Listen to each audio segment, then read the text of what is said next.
This will quiet your mind in a way nothing else has.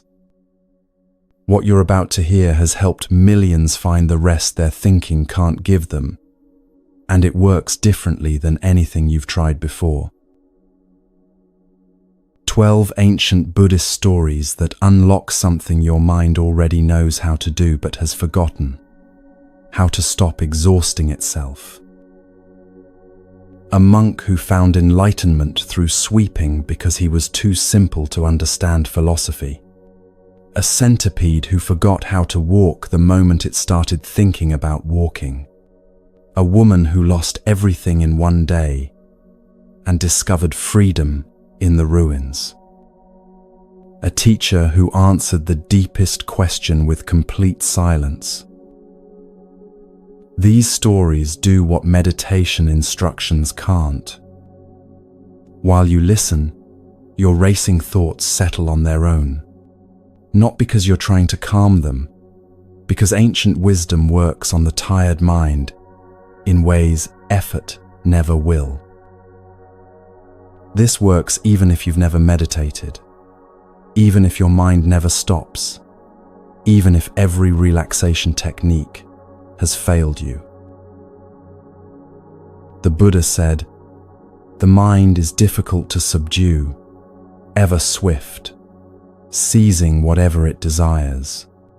A tamed mind brings happiness." In the next 3 hours, you'll discover how, not through force or discipline, but through stories that let your exhausted mind finally rest. As these stories unfold, you'll feel the shift happening. Your breathing will deepen. The tension in your body will release. That exhausting mental noise will finally quiet down. Get comfortable now. Let your body settle completely. Take one full breath in and let it go. Your rest begins here.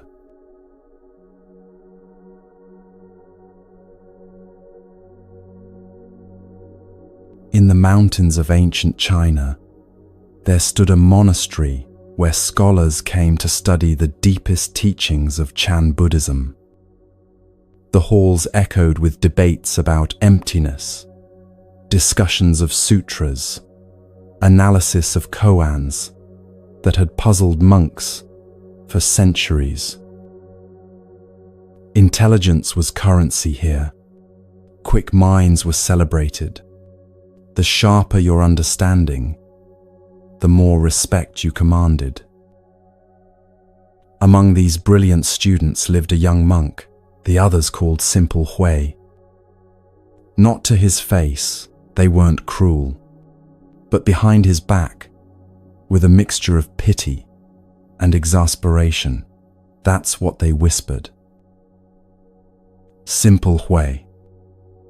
Because no matter how the teachers explained the Dharma, no matter how many times the abbot broke down complex ideas into smaller pieces, Hui simply couldn't grasp them.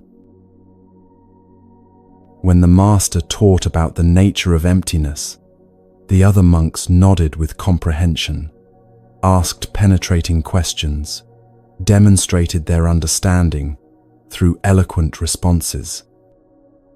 Hui sat in the back, his face twisted in confused concentration, unable to follow even the basic thread of reasoning.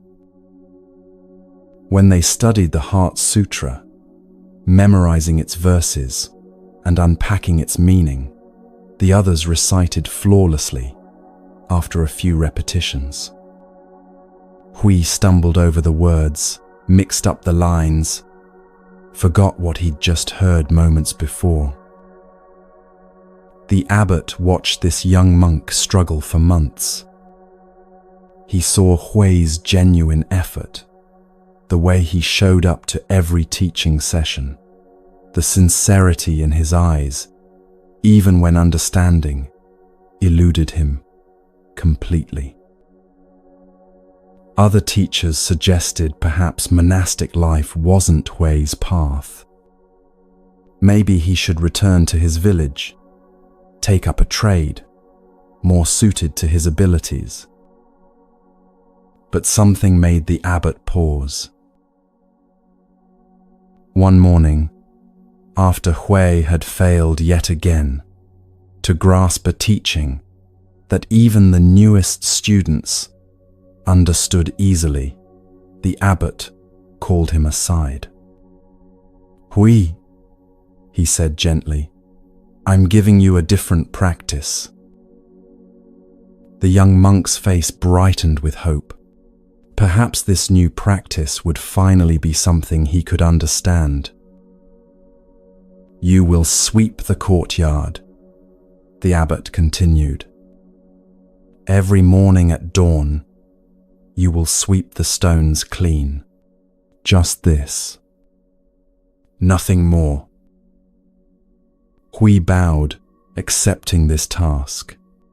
He assumed it was temporary, a simple duty, while the abbot figured out how to help him learn the real teachings.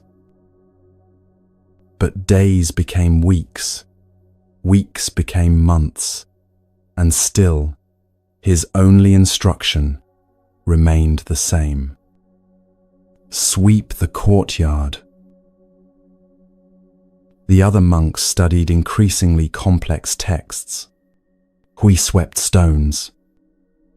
They sat in profound meditation, cultivating states of deep absorption.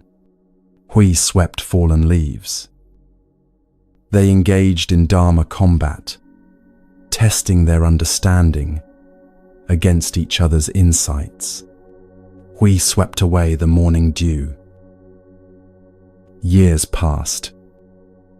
The brilliant students came and went, many achieving recognition for their understanding, some leaving to teach at other monasteries, a few giving up when the practice became too demanding. Hui remained, sweeping the same courtyard, following the same simple instruction he'd received a decade ago.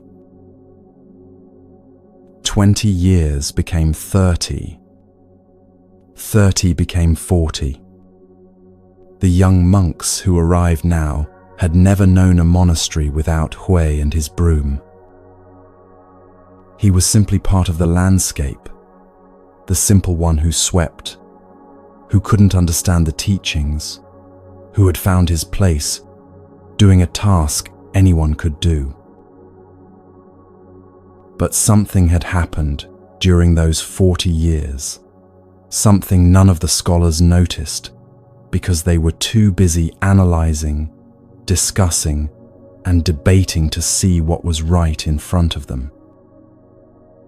We had stopped trying to understand, not from giving up, from something else entirely. When you sweep the same stones for 40 years, thought eventually exhausts itself. There's nothing new to figure out about sweeping. The mind, finding no puzzle to solve, no concept to grasp, no achievement to pursue, simply quiets down. His hands knew exactly how to hold the broom. His body knew the rhythm of the strokes, without his mind directing each movement. The morning air, cool against his skin, the sound of bristles against stone, the way light changed as the sun rose higher. These things required no intellectual understanding. They simply were, and he was simply there with them, sweep after sweep after sweep. One morning, the abbot, now very old, his hair completely white, stood watching Hui work. The rhythm was perfect, unhurried, complete. Each stroke received the same attention whether anyone was watching or not. No thoughts of finishing quickly, No thoughts of doing it correctly. No thoughts at all. Just sweeping, perfect and whole unto itself.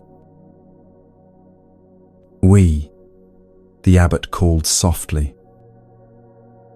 The monk looked up, broom still in hand, present and alert, without the slightest confusion in his eyes.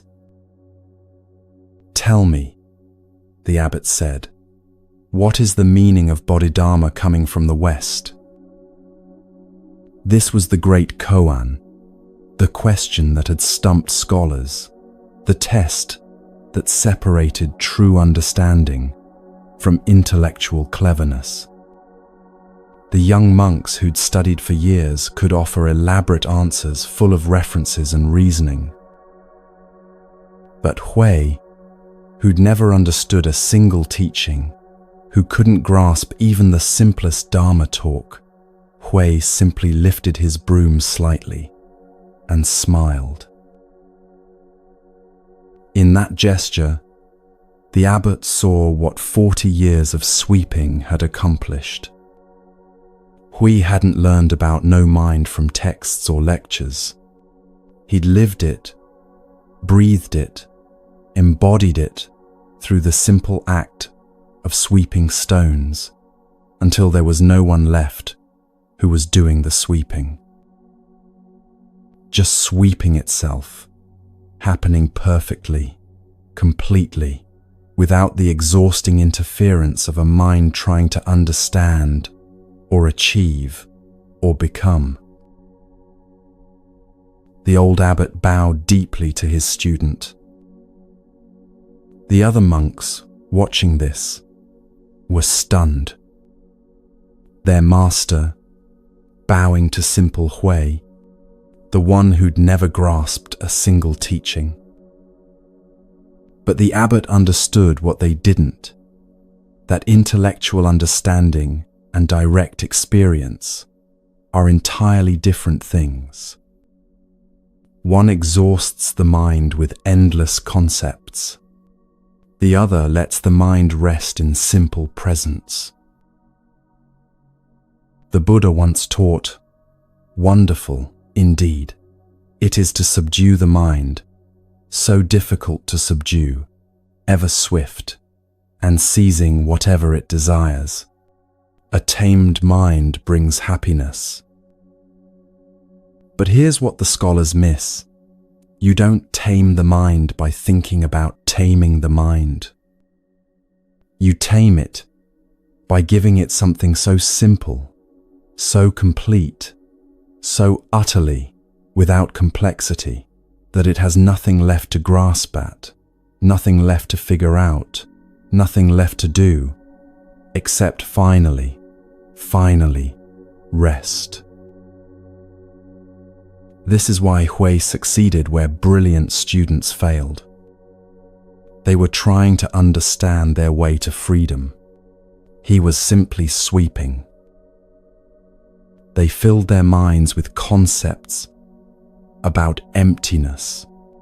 He emptied his mind by giving it 40 years of the same simple task.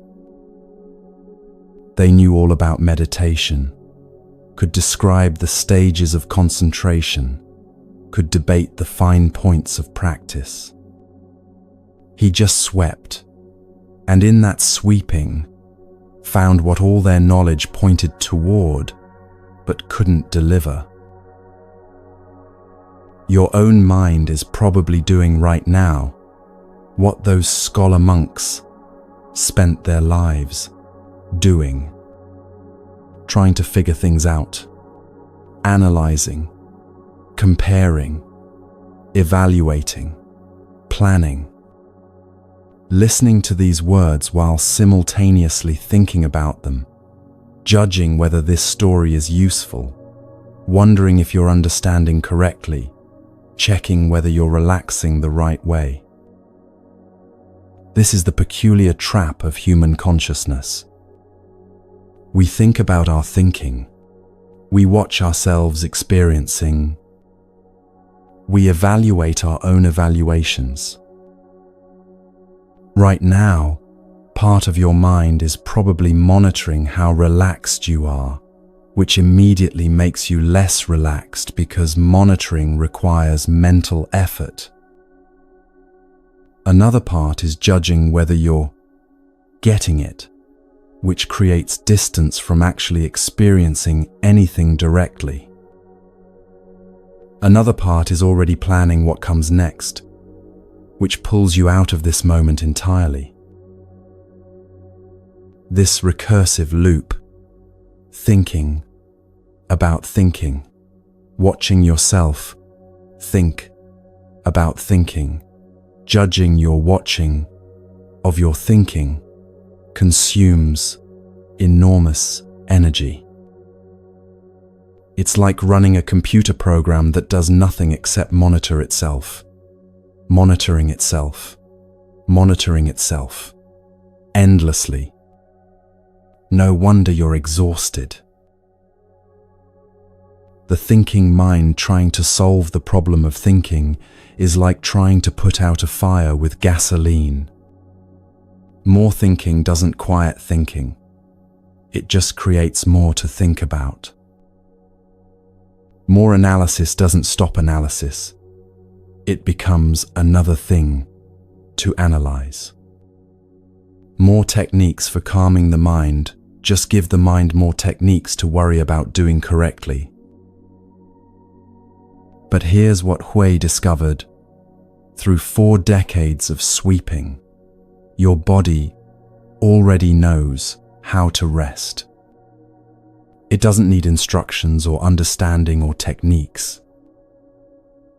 When you give it something simple enough, concrete enough, immediate enough, the thinking mind has nothing to grab onto.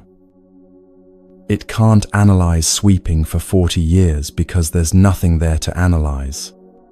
It can't figure out the right way to sweep because there's just sweeping happening, complete in itself. This isn't about becoming simple or giving up intelligence. It's about recognizing that intellectual understanding and direct experience are different paths, and sometimes the smartest thing the thinking mind can do is stop trying to think its way to peace. Those brilliant scholar monks knew everything about Buddhism. They could explain emptiness, discuss non-attachment, describe meditation states with precision. But knowing about rest and actually resting are not the same thing. Knowing about freedom and being free are entirely different. And sometimes, perhaps most times, the direct path is the one that bypasses knowing altogether. When your mind stops trying to figure everything out, something remarkable happens.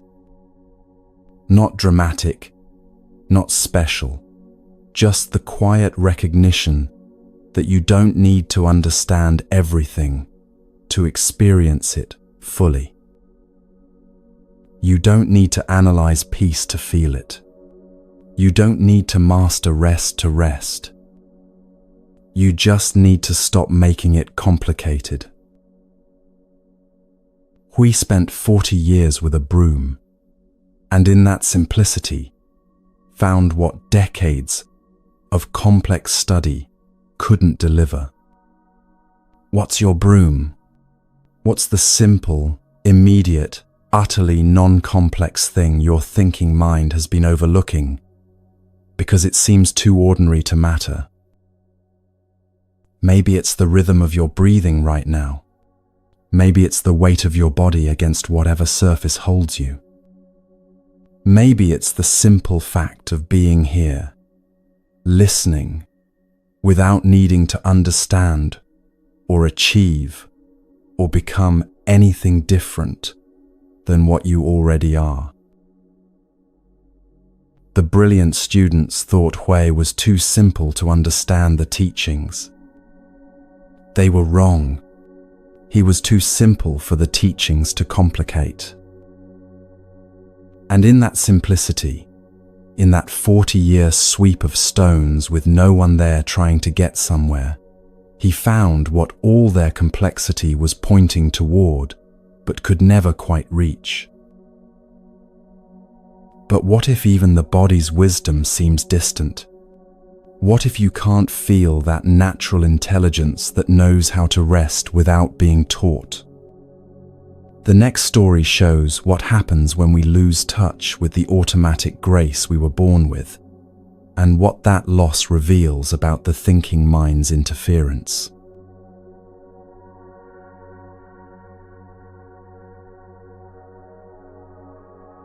There once lived a centipede who moved through the forest floor with effortless grace.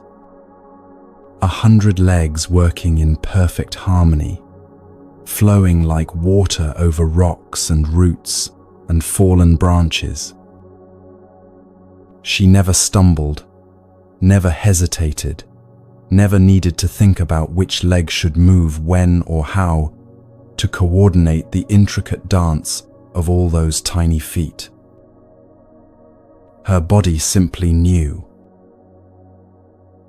One morning, as she crossed a sun-dappled path, a toad, sitting on a nearby stone, watched her move with obvious fascination. The toad had 4 legs, simple enough to manage, but watching this creature with so many limbs moving in flawless coordination filled him with curious wonder. "Excuse me," the toad called out.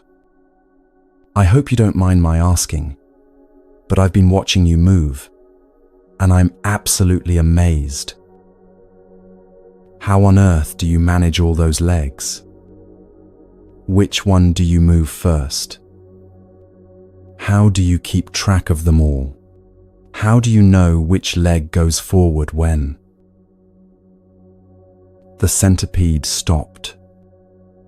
For the first time in her life, she considered the question. How did she manage all those legs? Which one did move first? She'd never thought about it before. She looked down at her many feet, suddenly aware of each individual leg in a way she'd never been before. "All right," she thought, "let me figure this out. I'll start with the front right leg, or should it be the front left? And then, which one comes next? The one directly behind it, or the one on the opposite side?" She tried to move forward, but now her mind was directing traffic. Front right leg. Go. Wait. Now which one? The second right? The first left? She attempted a step, and several legs moved at once, while others remained frozen, creating an awkward stumble. She tried again, thinking harder, concentrating more intensely on the sequence. If the front right goes first, then logically the second left should follow, then the third right, creating a diagonal wave pattern, or is it supposed to be sequential pairs? Her legs tangled together. She lost her balance and collapsed in a confused heap of limbs. The toad hopped closer, concerned. "Are you all right? I didn't mean to cause any trouble." The centipede lay there, utterly paralyzed, her mind racing through calculations and sequences and patterns, trying desperately to figure out consciously what her body had done automatically for her entire life. The more she thought about it, the more impossible it seemed. 100 legs. How had she ever managed them all? This is what happens when thinking enters what the body already knows how to do. Your body performs miracles every moment without asking your mind for permission or instructions. Your heart beats roughly 100,000 times each day, adjusting its rhythm without you deciding when to speed up or slow down. Your lungs breathe in, perfect response to your oxygen needs. None of this requires your thinking mind's involvement. In fact, your thinking mind couldn't manage these processes even if you wanted it to. The complexity would overwhelm you instantly, just like it overwhelmed the centipede. But we do this all the time with things the body knows how to do naturally. A musician practices until her fingers know exactly where to go, the music flowing through her hands without conscious thought. Then she performs in front of an audience, and suddenly she's thinking about each note, watching her fingers, evaluating her playing, and the natural flow stutters and breaks. Have you ever been walking downstairs and suddenly become conscious of the process? You start thinking about each step, where to place your foot, how to shift your weight, and immediately you become clumsy, almost stumbling over something you've done thousands of times without any difficulty. This is what your thinking mind does to rest. The Buddha taught this when he said the trained mind and untrained mind operate completely differently. The untrained mind constantly interferes, inserting commentary, demanding control, trying to manage what doesn't need managing. The trained mind knows when to step back and let natural intelligence work. Your body knows how to rest. It's been doing it since before you were born. In the womb, you rested. As an infant, you rested without trying, without techniques, without instructions on how to do it correctly. Rest is as natural to your body as breathing, as heartbeat, as the constant renewal of cells. But then your thinking mind gets involved. Am I relaxing correctly? Should I focus on my breath or body sensations? Is this the right position? Am I falling asleep or staying present? Should I be doing something different? Each question pulls you further from the natural rest your body already knows how to do, inserting mental commentary into an automatic process, creating the same paralysis that stopped the centipede from walking. This isn't about your body being more intelligent than your mind. It's about recognizing that different tasks require different kinds of intelligence. Your thinking mind excels at solving novel problems, planning future actions, analyzing situations that require conscious reasoning. But it's terrible at managing the countless automatic processes your body handles perfectly on its own. When you try to think your way into rest, you're asking the wrong tool to do the job. It's like trying to use a hammer to paint a picture. The tool isn't wrong. It's just not designed for that particular task. The centipede couldn't walk because she was using analytical intelligence to manage something that required somatic intelligence, the wisdom embedded in the body itself, the knowing that exists without thought, without words, without conscious understanding. You have this same wisdom. It's there in every breath you're taking right now, without deciding to breathe. It's there in your heartbeat continuing steadily, without your permission. It's there in the way your body maintains its temperature, repairs its injuries, knows when it needs food or water. All of this happening perfectly, constantly, without your thinking mind's involvement. Rest works the same way. When you stop asking your thinking mind to manage it, when you stop trying to figure out the right way to do it, when you stop analyzing whether you're doing it correctly, your body remembers what it's always known. How to let go, how to release, how to simply be without working at being. The toad's innocent question paralyzed the centipede, not because the question was wrong, but because it pulled conscious attention into a process that works best without conscious attention. Your own mind does this constantly, pulling conscious attention into automatic processes, inserting analysis into natural flow, demanding understanding where simple doing is enough. But here's what the story reveals. The centipede wasn't actually broken when she couldn't walk. Her legs still worked perfectly. Her body still knew exactly what to do. The only thing blocking her natural movement was the thinking mind's insistence on understanding and controlling what had always worked fine without understanding or control.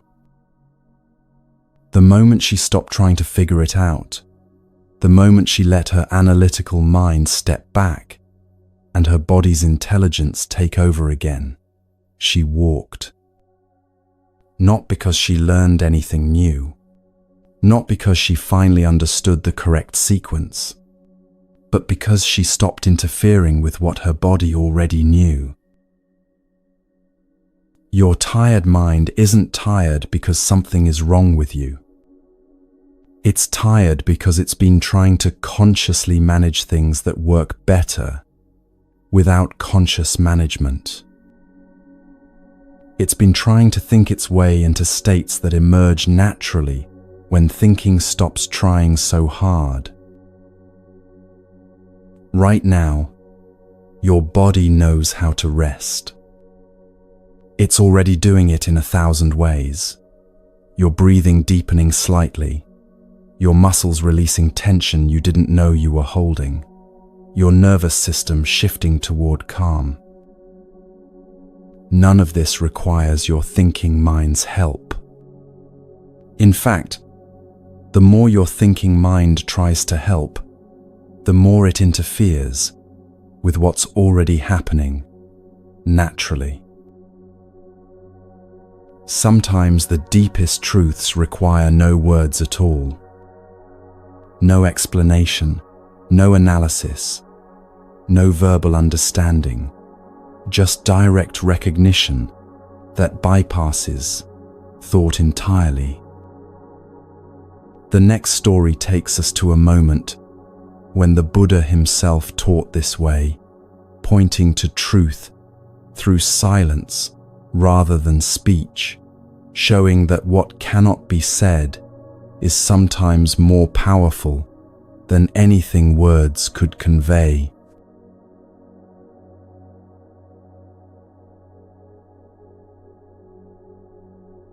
On Vulture Peak, a mountain sacred to seekers of truth, a vast assembly gathered to hear the Buddha teach. Thousands of monks sat in neat rows, their robes the color of earth and saffron, their faces turned upward with anticipation. Lay followers crowded the outer edges, hoping to catch even a few words of wisdom from the awakened one. The air itself seemed to wait, holding its breath for what would surely be a profound discourse on the nature of reality, the path to liberation, the deepest truths of existence. These gatherings were known across the land. The Buddha's teachings could last hours, sometimes days, as he carefully unpacked the Dharma through stories, analogies, logical reasoning, and patient explanation. His words had the power to transform lives, to shift perspectives so completely that people walked away, seeing the world with entirely new eyes. Today's crowd had traveled from distant villages, some for many days, to hear whatever teaching he would offer. The Buddha took his seat on the teaching platform. The assembly fell silent. 10,000 pairs of eyes watching, 10,000 minds ready to receive his words, to analyze them, to memorize them, to carry them back to their communities and share what they had learned. Scribes prepared to record every syllable. Senior disciples leaned forward, ready to ask clarifying questions if needed. The newest students sat with notebooks, determined not to miss a single insight. The Buddha reached down beside his seat and picked up a single white lotus flower. He held it up, turning it slowly so the assembly could see it from all angles. The pure white petals, the golden center, the green stem still dripping with water from the pond where it had been growing just hours before. Then he simply sat there, holding the flower, saying nothing. The silence stretched. 1 minute, 2 minutes, 3. The assembly began to shift uncomfortably. Surely the teaching would begin soon. Surely this was just a dramatic pause before he launched into an explanation of what the flower represented. Purity, perhaps, or the unfolding of enlightenment, or the beauty that grows from muddy water. But the Buddha remained silent, simply holding the flower, his eyes soft and present, a slight smile playing at the corners of his mouth. 5 minutes passed. 10. The crowd grew restless. What did this mean? Was this a test? A riddle they were supposed to solve? Minds raced, trying to figure it out, trying to extract meaning from the silence, trying to understand what the flower was meant to teach them. Some students thought it must be about impermanence. The flower would wilt and die, showing the transient nature of all things. Others thought it represented Buddha nature, the inherent purity that exists in all beings, despite growing in the mud of suffering.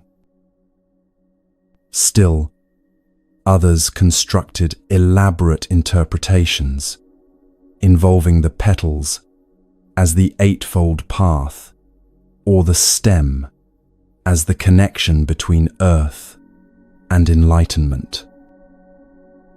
Their minds worked furiously, building concepts, creating frameworks, trying to translate the simple gesture into words they could understand, analyze, and remember.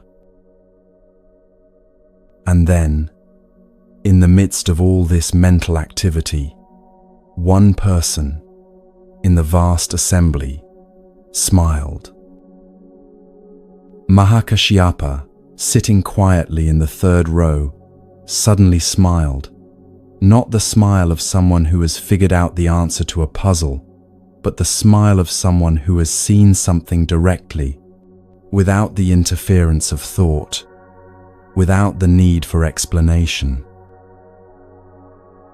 The Buddha saw this smile and nodded. I have the treasure of the true Dharma eye, the marvelous mind of nirvana, the true form without form, the subtle gateway of the Dharma. It does not depend on words and letters, but is a special transmission outside the scriptures. This I entrust to Mahakashyapa. The assembly was stunned. What had just happened? What had Mahakashyapa understood that they had missed? They had all seen the same flower, heard the same silence. What was there to get? But that was exactly the point. There was nothing to get, nothing to figure out, nothing to translate into concepts and carry away in the mind's filing cabinet of spiritual knowledge. Mahakashyapa hadn't understood the flower. He had simply seen it, directly, completely, without his thinking mind inserting itself between his awareness and the actual living presence of white petals, golden center, green stem. While everyone else was busy trying to understand what the flower meant, Mahakashyapa had simply met the flower as it was, and in that direct meeting, without words, without concepts, without the exhausting work of interpretation, he touched what the Buddha was pointing toward. This is what happens when we stop trying to translate everything into language. Right now, you're hearing these words, and your mind is probably doing what the assembly did, trying to understand, trying to figure out the lesson, trying to extract meaning that you can grasp and hold on to. This isn't wrong. Words have their place, but they can also become a barrier between you and direct experience. Think about the last time you saw something truly beautiful, a sunset maybe, or a child's face lit up with joy, or a moment of unexpected grace. What did your mind do? Probably started narrating immediately. That's beautiful, it said, already one step removed from actually seeing. Then perhaps it compared this sunset to other sunsets you've seen, or it started planning how to describe it to someone else, or it pulled out your phone to take a picture, which meant you were now looking at the sunset through a screen rather than directly. Each of these moves, labeling, comparing, narrating, capturing, pulls you out of direct experience and into thinking about experience. The thinking isn't bad, but it's also not the same as actually being present with what's right in front of you. The Buddha could have given a brilliant discourse about the lotus flower. He could have explained its symbolism, connected it to various aspects of the Dharma, created a framework for understanding that would have given the assembly something to study and debate for years. And they would have loved it, because thinking minds love having something to think about, something to analyze, something to understand. But he didn't do that. He just held up the flower, because some truths cannot be spoken, not because they're mysterious or hidden, but because the moment you put them into words, you've already moved away from the direct experience they're pointing toward.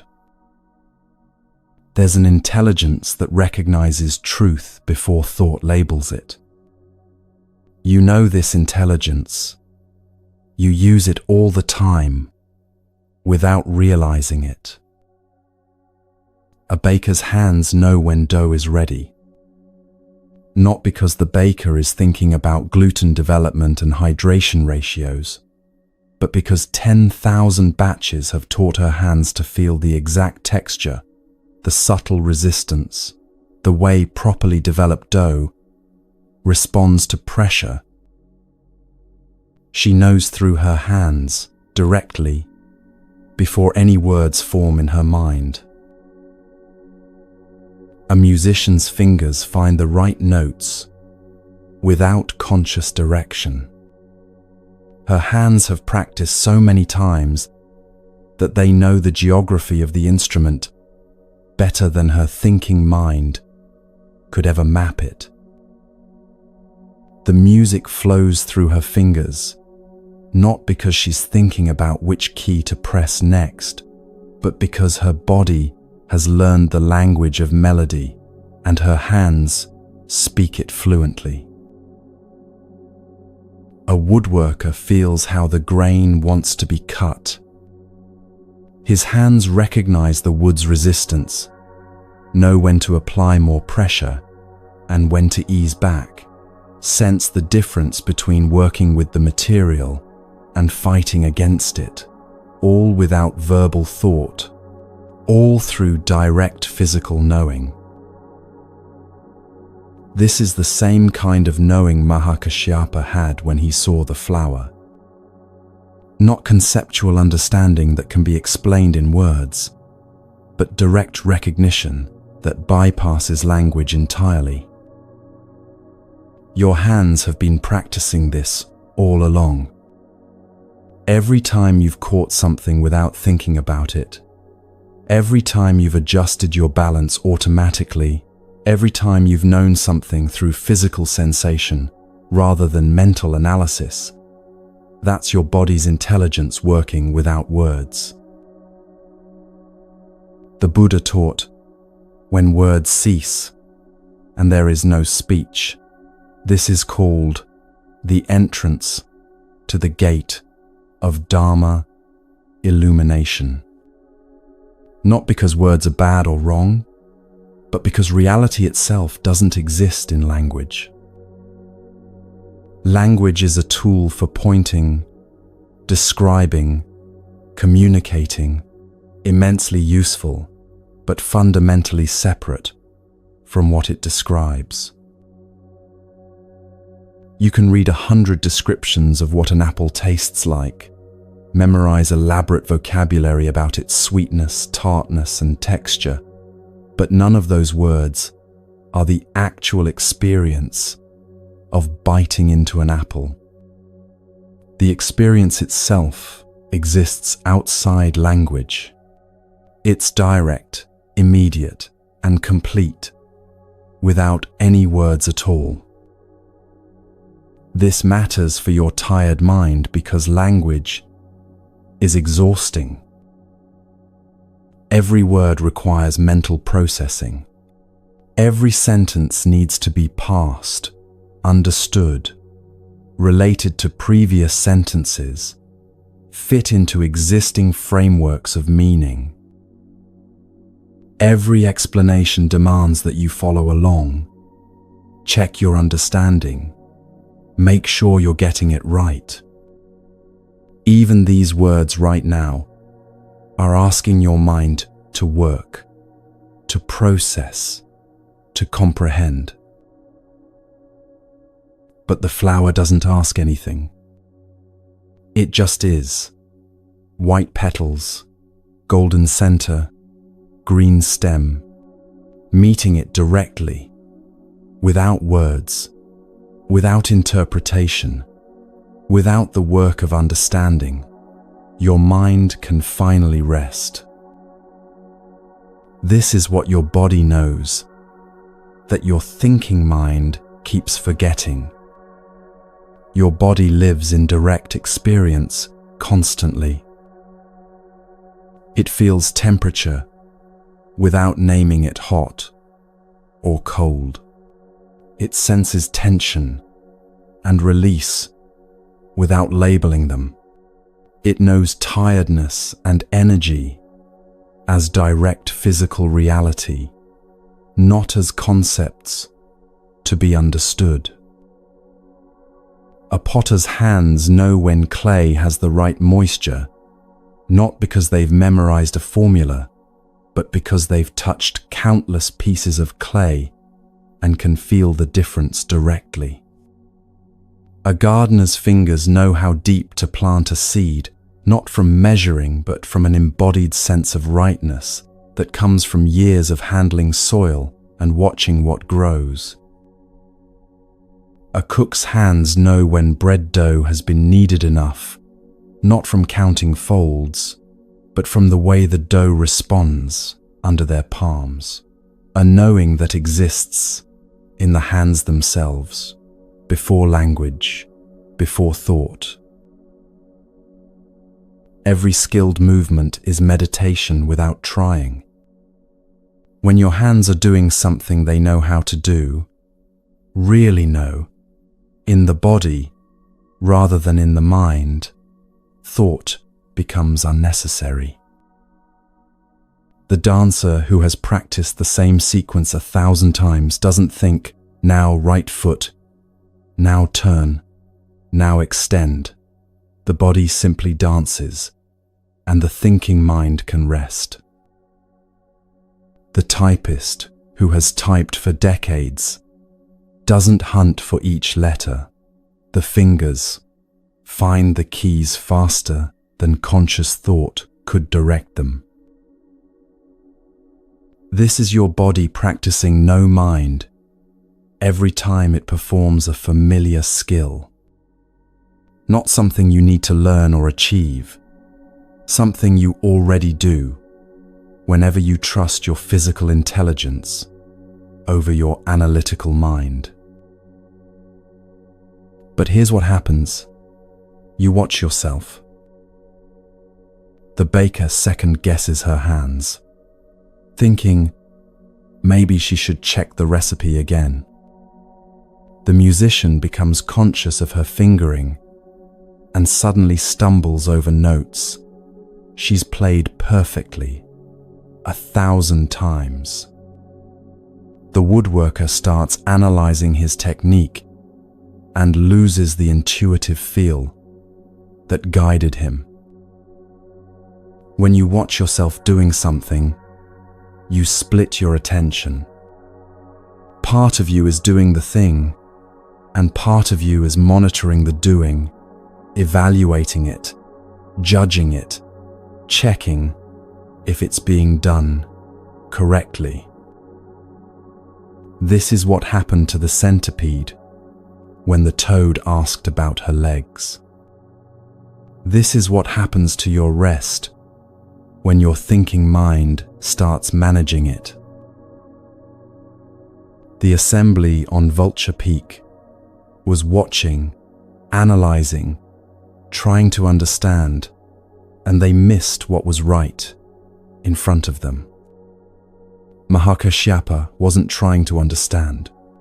He was simply present, directly meeting the flower without the interference of interpretation, without the exhausting work of turning experience into explanation. Your hands already know this. Every time they perform a familiar task without your conscious direction, they're showing you how to be present without the interference of thought. The question isn't how to learn this. You already know it. The question is how to stop watching yourself long enough to let this natural intelligence work. Sometimes we lose this natural knowing by becoming too conscious of ourselves, too aware of being watched by others or by our own inner observer. And when that happens, Even the simplest actions become awkward, forced, exhausting. The next story shows exactly this.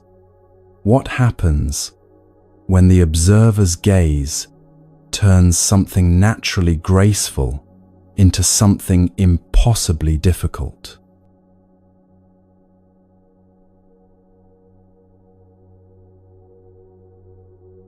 Sona was born without sight. He entered the world the way all infants do, crying, breathing, hungry for milk. But his eyes never registered the faces leaning over him, never tracked movement across a room, never learned to distinguish his mother's features from shadows on the wall. Darkness was not something he experienced as the absence of light. It was simply the way his world was, complete and whole, requiring no comparison to anything else. As a child, he learned to navigate through sound and touch, and the subtle vibrations that sighted people never notice, because their eyes give them information first. He knew his mother's approach by the particular rhythm of her footsteps, could distinguish his father's breathing from his brother's, felt the warmth of sunlight on his skin without needing to see its source. His world was rich with texture, temperature, sound, and sensation, a complete reality that never felt limited because he'd never known it any other way. When he heard about the Buddha's teaching, something in those words spoke to him. Not because he could see some vision of enlightenment, but because the Dharma described a way of knowing that matched how he already experienced life, directly, through immediate contact, without the interpretations that eyes so often impose. He went to the monastery and asked to become a monk. The other monks exchanged uncertain glances. How could someone who couldn't see learn the Dharma? How would he read the texts, observe the proper forms, navigate the practices that seemed to require sight at every turn? But the Buddha welcomed him without hesitation. The Dharma is not found in texts alone, he said. It's found in direct experience, which Sona already knows intimately. The teaching began not with scrolls or visual demonstrations, but with sound. A senior monk would speak the teachings aloud, slowly, clearly, and Sona would listen with an attention that sighted students rarely achieved. When others' eyes wandered to movements in the room, to the play of light through windows, to the faces of fellow students, Sona's full awareness rested in the words themselves, their meaning, their rhythm, their subtle implications.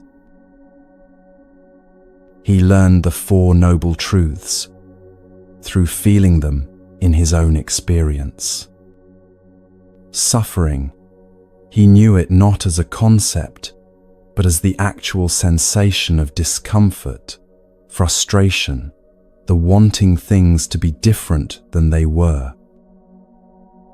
The cause of suffering, he felt how his mind created stories about his blindness, wishing he could see, comparing himself to sighted monks, building elaborate narratives of limitation. The end of suffering, he experienced directly what happened when those stories quieted, when wanting ceased, when the mind simply rested in what was actually present rather than what it imagined should be present. Touch became his primary teacher. His hands learned the textures of everything, the smoothness of polished meditation beads, the rough grain of wooden prayer wheels, the particular way robes folded, the shapes of offering bowls, the living warmth of another person's hand in greeting. Through touch, he understood impermanence directly. He could feel how everything changed, temperature shifting throughout the day, surfaces wearing smooth under repeated contact, his own body aging and transforming. Sound revealed patterns that sighted people missed entirely. He could hear the difference between someone walking with confidence and someone moving with uncertainty, between genuine laughter and polite performance, between words spoken from deep understanding and words merely repeated from memory. The quality of silence spoke to him. The silence after a profound teaching felt different than the silence of confusion, though sighted monks often couldn't tell them apart. Within 3 years, something shifted in Sona that the other monks could sense, even if they couldn't quite name it. He carried a quality of complete presence that even senior practitioners envied. When he sat in meditation, there was no sense of him trying to get somewhere or achieve something. He was simply there, fully, his attention not divided by visual distractions, not pulled toward what he could see in the distance or what might be happening across the room. The Buddha recognized what had happened. Sona had become an arahant, one who has fully awakened, whose mind no longer creates unnecessary suffering, who lives in direct contact with reality as it actually is. But here's what surprised the other monks most. When they asked Sona to teach, expecting he would speak about accepting limitations or making the best of difficult circumstances, he said something completely different. Sight can be the greatest obstacle to seeing clearly, he told them. Your eyes show you surfaces and shapes, colors and movements, and your minds immediately create stories about what you're seeing. You see a person's face and decide they're happy or sad, trustworthy or suspicious, attractive or plain. You see an object and label it valuable or worthless, desirable or disposable. Your eyes give you so much information that your thinking mind never stops interpreting, never rests from the work of making sense of everything you see. He was right. The sighted monks realized how their eyes constantly fed information to their thinking minds, which then worked tirelessly to organize, categorize, judge, and respond to everything they saw. Walking through a garden, their eyes took in hundreds of visual details every second: colors, shapes, movements, relationships between objects, and their minds processed all of it, creating an ongoing commentary about what they were experiencing. Sona walked through the same garden, and his experience was completely different. He felt the sun's warmth on his left cheek, heard birds calling from specific locations, smelled flowers whose fragrance shifted as breezes moved, sensed the ground's texture changing under his feet. His mind wasn't processing visual information or creating stories about what things looked like. It simply rested in direct sensory contact with what was actually present. This is what the Buddha meant when he taught about direct knowing versus conceptual knowing.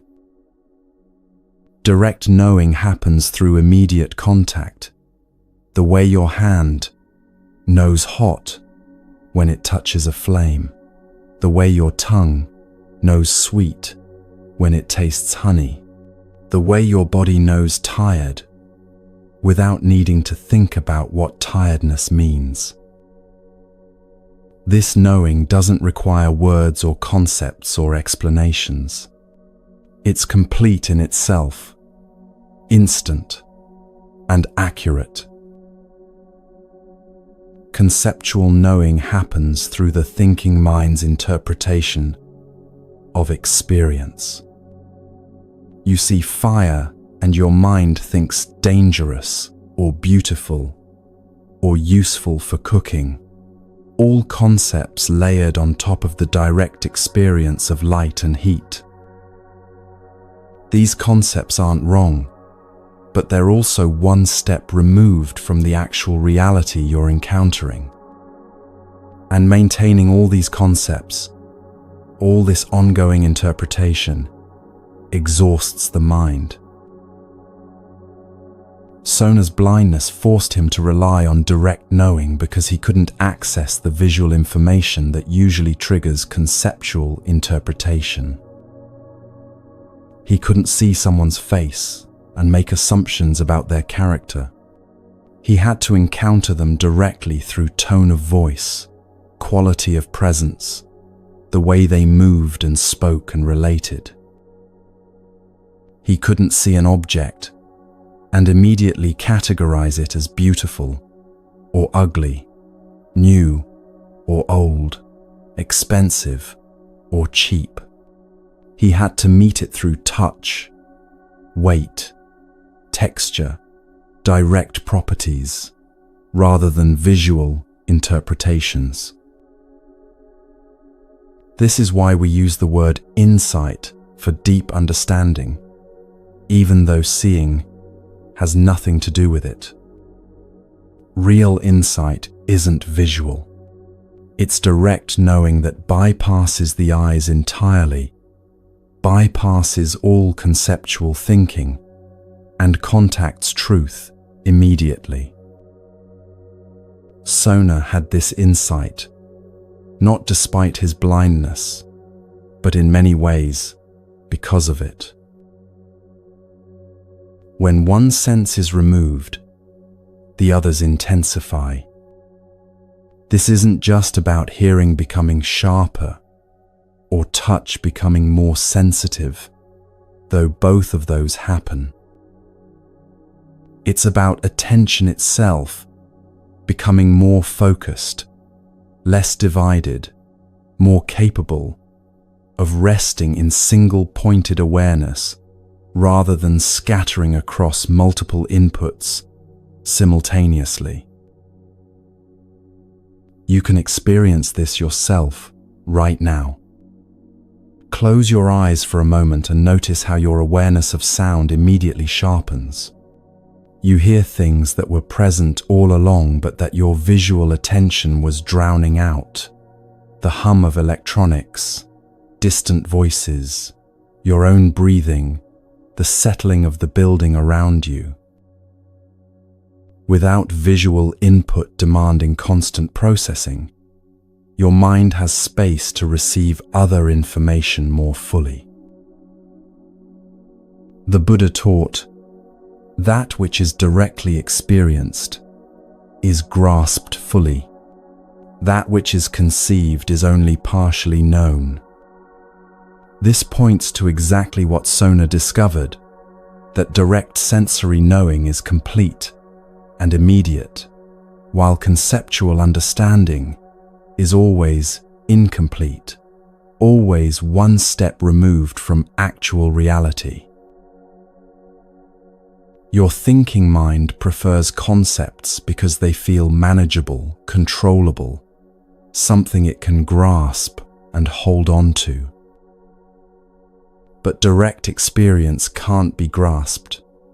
It can only be met in the moment it's happening. The warmth of sun on your skin right now isn't a concept you can file away and think about later. It's a reality you're experiencing now, or not at all. This is why Sona's teaching freed so many monks from the exhaustion of constant mental interpretation. He showed them that you don't need to understand everything you experience.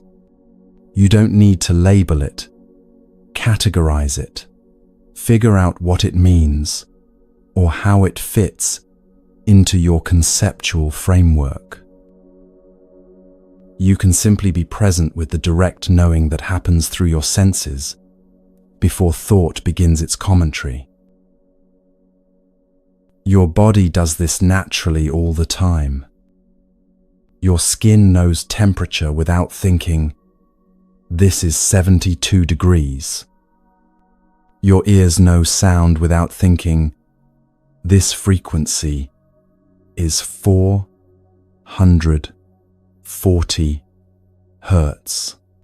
Your nose knows fragrance without thinking, "This is the molecular structure of rose oil." All of this direct knowing happens instantly, completely, accurately, and it requires zero mental effort. The exhausting part is what comes after, the thinking mind's insistence on interpreting, explaining, relating this direct experience to everything else it knows, building elaborate conceptual structures on top of simple sensory reality. Sona lived in direct knowing because his blindness gave him no choice. But you have this same capacity. Right now, your body is providing direct knowing about everything it's touching, hearing, feeling. The question is whether your thinking mind will let you rest in that direct knowing, or whether it will immediately start its interpretive work, building concepts and stories that pull you away from immediate reality. Insight, real insight, the kind that frees the mind from its exhausting patterns, comes not from seeing more, but from resting in the direct knowing that's always available beneath conceptual interpretation. This is what Sona taught, and this is what his blindness paradoxically allowed him to see more clearly than those with perfect vision. Yet so often we freeze when observed, losing the natural flow of direct knowing the moment we become conscious of being watched. The next story reveals exactly this, how the observer's gaze, whether from others or from ourselves, can paralyze what moves perfectly when left alone.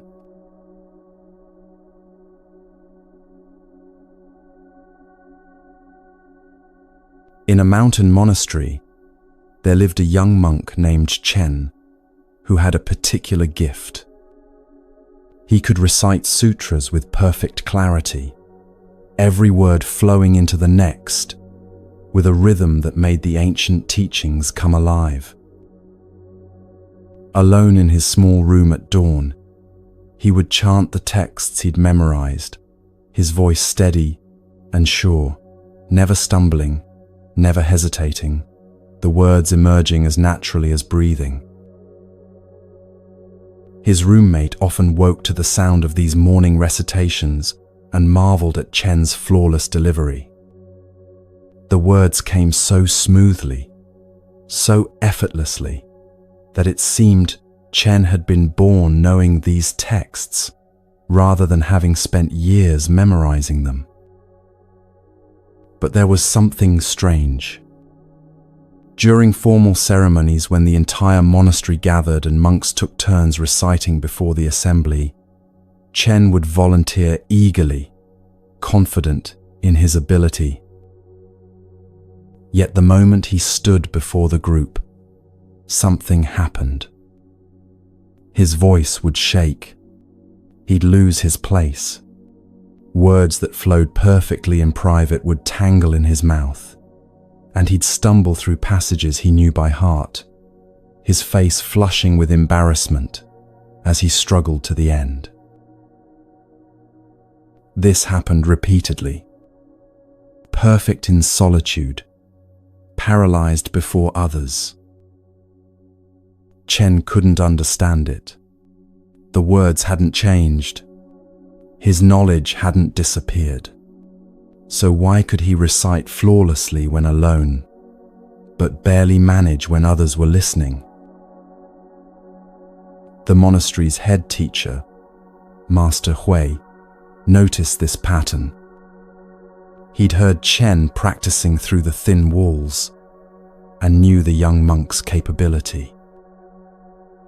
One evening, he invited Chen to his quarters.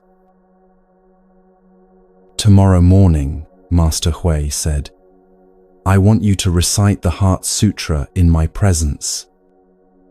Just the two of us. I'll be sitting in meditation while you recite." Chen agreed, though anxiety immediately tightened in his chest. Even in front of just one person, he knew what would happen. The next morning, Chen entered the master's room. Master Hui sat facing the wall in meditation posture, perfectly still, apparently paying no attention to Chen at all. Chen took a breath and began. The Bodhisattva of compassion, when practicing deeply the perfection of wisdom, saw clearly that he stopped. The words had scattered like startled birds. He knew the next line perfectly. He'd recited it flawlessly yesterday morning alone. But now, knowing Master Huyi was listening, even with his back turned, Chen's mind went blank. He started again, made it 3 lines further, then stumbled. Started again, stumbled again. His perfect recitation had become a halting, awkward mess. Master Hui remained silent, unmoving, his back still turned. Chen felt the familiar shame rising. He was failing again, proving himself incapable, demonstrating his inadequacy right in front of the one person whose respect he most wanted. He tried harder, concentrating intensely on each word, which only made things worse. Then Master Hui spoke without turning around. "Chen, who is reciting right now?" The question was so unexpected that Chen forgot to be nervous for a moment. "I am, Master," he answered. "And who is listening to you recite?" "You are, Master." "And who else is listening?" Chen paused. "No one else is here, Master." "Look more closely," Master Hui said gently. "Who else is listening?" And suddenly, Chen saw it. He was listening, not just reciting, but simultaneously listening to himself recite, judging how he sounded, evaluating his performance, monitoring for mistakes, comparing this recitation to how it should sound. Part of him was speaking while another part was watching the speaking, criticizing it, anticipating failure, creating the very stumbling it feared. "I'm watching myself," Chen said quietly. "Yes," Master Hui replied. "And this watching, This is what tangles your words. When you recite alone, there's just reciting. When you recite before others, there's reciting, and also someone watching the reciting, judging it, trying to control it. This split divides your attention and fractures the natural flow. He continued, still facing the wall. Now recite again, but this time, forget that I'm here. Forget that you're here. Let there be only the words themselves, arising and passing like clouds moving across the sky. Chen closed his eyes. He let his attention sink beneath the watching, beneath the judging, beneath the performance anxiety. Just words. Just sound emerging from silence and returning to silence. The bodhisattva of compassion, when practicing deeply the perfection of wisdom, saw clearly that the 5 aggregates are empty. The words flowed. Each line emerged complete, natural, without effort or strain. Chen recited the entire sutra perfectly, and when he finished, he realized he'd completely forgotten Master Hui was there, forgotten to monitor his performance, forgotten to watch himself doing it. There had been only the recitation itself, whole and undivided. This is what happens when the watcher steps back. You have this watcher too, that part of your mind that simultaneously experiences and observes the experiencing, that lives your life while also monitoring how well you're living it. Right now, part of you is listening to these words, while another part is watching you listen, judging whether you're paying attention correctly, evaluating whether you're relaxed enough, checking if you're understanding properly. This split happens constantly. You're having a conversation while simultaneously watching yourself have it, monitoring your words, judging your responses, wondering what the other person thinks of you. You're walking down the street while watching yourself walk, aware of how you look, adjusting your posture, managing your appearance. You're trying to relax while watching yourself try to relax, evaluating how well you're doing at relaxing, which makes actual relaxation impossible. The Buddha taught about this when he spoke of self and not self. He said, that which is inconstant is suffering. That which is suffering is not self. That which is not self should not be clung to as, this is mine, this is me, this is myself. This points to the exhausting habit of creating a separate self, a watcher that stands apart from experience and tries to manage it. But here's the peculiar thing about this watcher. It thinks it's helping you. The watcher believes its job is protection. By constantly monitoring your performance, it thinks it's keeping you from embarrassment, failure, or rejection. By judging your actions, it believes it's ensuring you do things correctly. By maintaining vigilant awareness of how others perceive you, it imagines it's safeguarding your social standing. But watch what actually happens.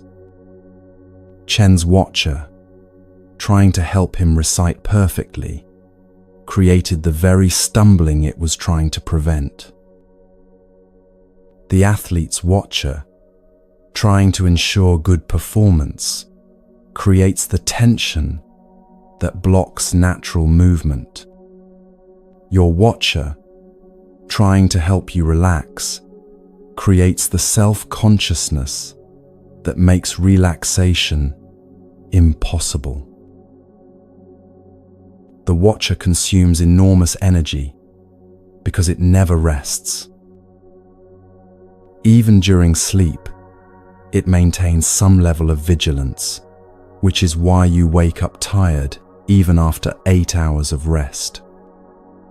It's constantly dividing your attention, part experiencing, part watching the experiencing, part judging the watching of the experiencing in an endless, recursive loop.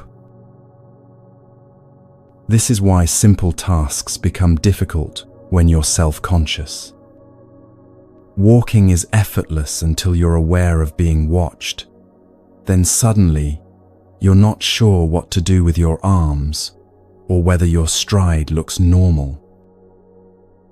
Conversation flows naturally until you become conscious of being evaluated. Then every word feels forced and awkward. Even breathing becomes labored when you're monitoring it, trying to breathe correctly instead of letting breath happen on its own. The split between experiencer and observer creates exhaustion because you're essentially trying to be in two places at once, living your experience while simultaneously standing outside it, judging how well you're living it. No wonder you're tired. But here's what Master Hui understood and what Chen discovered in that moment of perfect recitation. The watcher isn't actually a separate entity. It's a habit of attention, a pattern the mind has learned, a way of relating to experience that can be set down. When Chen forgot Master Hui was there, forgot he was performing, forgot to monitor and judge and control, the watcher dissolved, not because he fought against it, but because his attention dropped beneath it entirely. There was just reciting happening, complete in itself, without anyone standing apart from it trying to manage how it was happening. This is what rest actually is, not a state you achieve, but what naturally emerges when the watching stops. When there's no one monitoring whether you're resting correctly, no one judging your relaxation, no one maintaining vigilant awareness of how it's going, then rest simply happens. The way Chen's recitation simply happened when the watcher stepped back. You've experienced this yourself. Those rare moments when you're so absorbed in something that self-consciousness disappears entirely, maybe during a conversation that becomes so engaging you forget to monitor your words, or while doing something you love so much, you lose track of time and evaluation falls away completely. In those moments, the split between experiencer and observer collapses and you're simply present, whole, undivided. This wholeness isn't something you need to create or achieve. It's what's already there beneath the watching, beneath the judging, beneath the exhausting work of maintaining a separate observer who monitors everything. But sometimes, the watcher is so deeply entrenched, so habitual, that only something drastic can break its hold. Sometimes it takes total devastation, losing everything you thought protected you, for the watching to finally collapse. When everything falls apart, sometimes the watcher falls apart too, and what emerges from that breaking can be completely unexpected.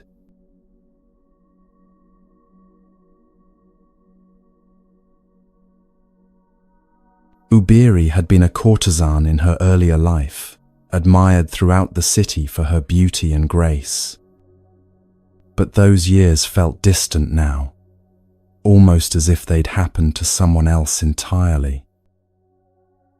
What mattered, what consumed her entire world, was her daughter Jiva, a girl whose laughter could brighten any room, whose small hand fit perfectly in hers, whose very existence had transformed Ubiri from a woman focused on appearance and status into someone capable of pure, unconditional love.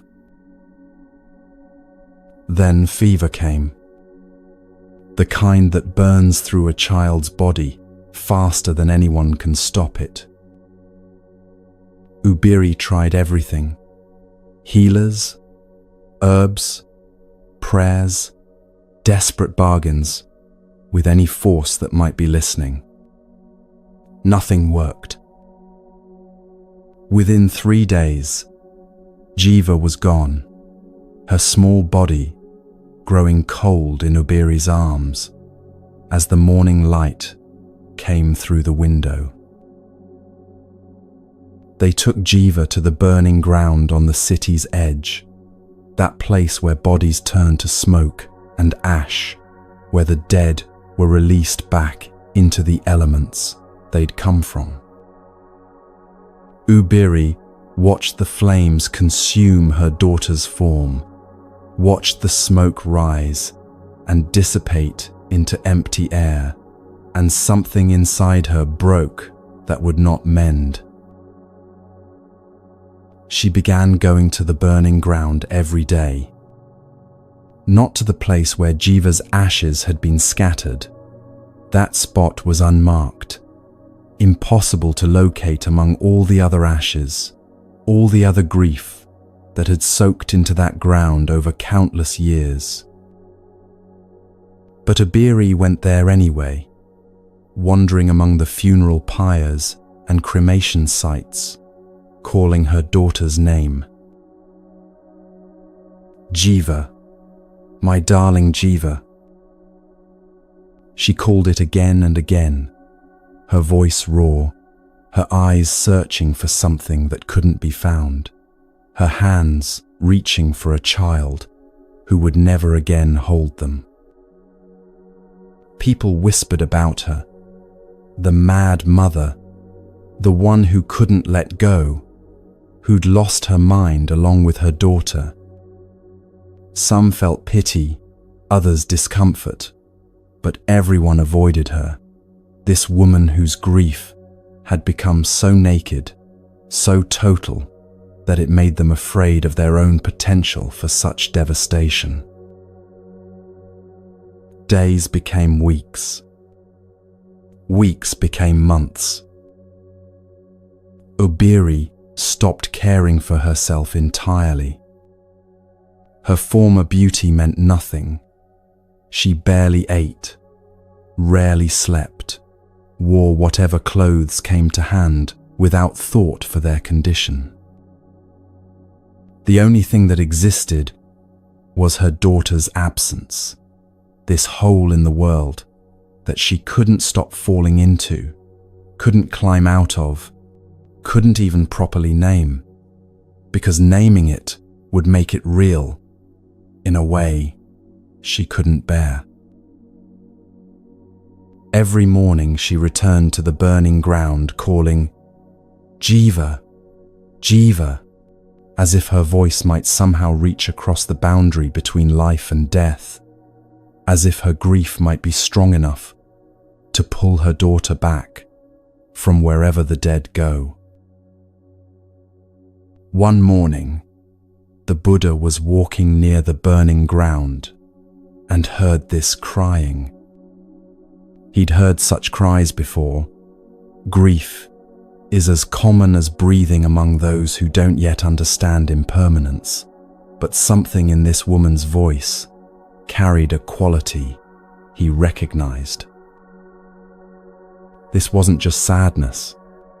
This was someone standing at the edge, where the mind breaks, where self-preservation dissolves, where everything that usually holds a person together has come completely apart. He approached her slowly. Ubiri didn't notice him at first, lost in her calling, her searching, her impossible hope that this time her daughter might somehow answer. "Ubiri," the Buddha said gently. She turned, startled to hear her own name, to have someone address her as if she was still a person, rather than just this walking wound of grief. "Which jiva are you crying for?" he asked. The question made no sense to her. "My daughter," she said, confused.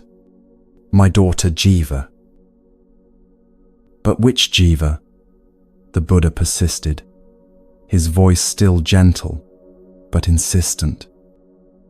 "In this burning ground alone, 84,000 girls named Jiva have been cremated. Which one are you crying for?" The words struck Ubiri like a physical blow. 84,000. 84,000 daughters, 84,000 mothers, 84,000 griefs, exactly like hers, not similar to hers, not comparable to hers, but identical in their unbearable weight, in their sense of unique, world-ending loss. "And not just here," the Buddha continued, his words falling like stones into still water, sending ripples outward that would never stop. "In all your past lives, which daughter are you crying for? The tears you've shed for lost children and lost parents and lost loved ones, if gathered together, they would form an ocean deeper than any sea on earth." Something shifted in Ubiri. Not immediately, not all at once, but like ice, beginning to crack under spring sun. She'd been drowning in the specific, in this daughter, this loss, this unbearable particular grief. She'd made an identity out of being Jiva's mother, and when Jiva died, that identity shattered, leaving her wandering this burning ground, trying to find the pieces, trying to put back together who she'd been. But the Buddha was showing her something else entirely. Not that her grief didn't matter. It mattered absolutely, completely, with the full weight of a mother's love. But that this grief wasn't special, wasn't unique, wasn't setting her apart from all of humanity. It was connecting her to everyone who'd ever lived and lost, everyone who'd ever loved and watched what they loved disappear. "All that we love, we will lose," the Buddha said. "This is the nature of existence. Every meeting ends in parting. Every gathering ends in separation. Every birth ends in death. Not because the world is cruel, but because this is what it means for things to exist at all. They arise, they change, they pass away. For the first time in months, Ubiri stopped calling her daughter's name. She stood there in the burning ground, surrounded by ash and memory and the smoke of other people's losses, and something inside her that had been clenched so tight, it had become her entire identity finally released. This is what extreme suffering can do when it breaks you completely. Most of the time, when pain comes, you try to protect yourself. You build walls, create stories, maintain some core of identity that stays separate from the suffering. This is happening to me, but I am still me underneath it. The watcher remains, monitoring your pain, evaluating your grief, maintaining the separation between the one who suffers and the suffering itself. But Ubiri's grief was too total for that. It had dissolved all boundaries, all protection, all sense of a separate self who could stand apart and observe. She'd become her grief entirely. There was no Ubiri separate from the pain, no observer watching the grieving, just this pure, undiluted experience of loss that had consumed everything else. This sounds like the worst thing that could happen. And in one sense it is, this complete breaking, this dissolution of all the structures that usually hold you together. But here's what the Buddha understood, and what Ubiri discovered. When the watcher completely breaks down, when there's nothing left to protect or perform or maintain, something unexpected can emerge. Freedom. Not freedom from pain. The pain was still there. The loss was still real. Jiva was still gone and would never return.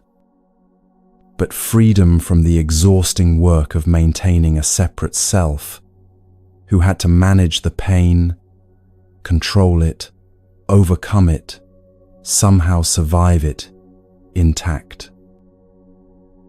When that structure collapsed entirely, what remained was something simpler, more immediate, less burdened by the constant work of self-maintenance. The Buddha taught, all formations are impermanent. When one sees this with insight, one becomes weary of suffering. This is the path to purity. These words point to exactly what Ubiri experienced. Not that impermanence is a nice philosophical idea to contemplate, but that it's the fundamental nature of everything, including the self that seems so solid, so permanent, so necessarily in need of protection. Your own identity, the story of who you are, what you've accomplished, what you've lost, what defines you, this is also impermanent. It feels permanent because you're maintaining it constantly, reinforcing it through repetition, defending it against threats, performing it for others and yourself. This maintenance takes enormous energy.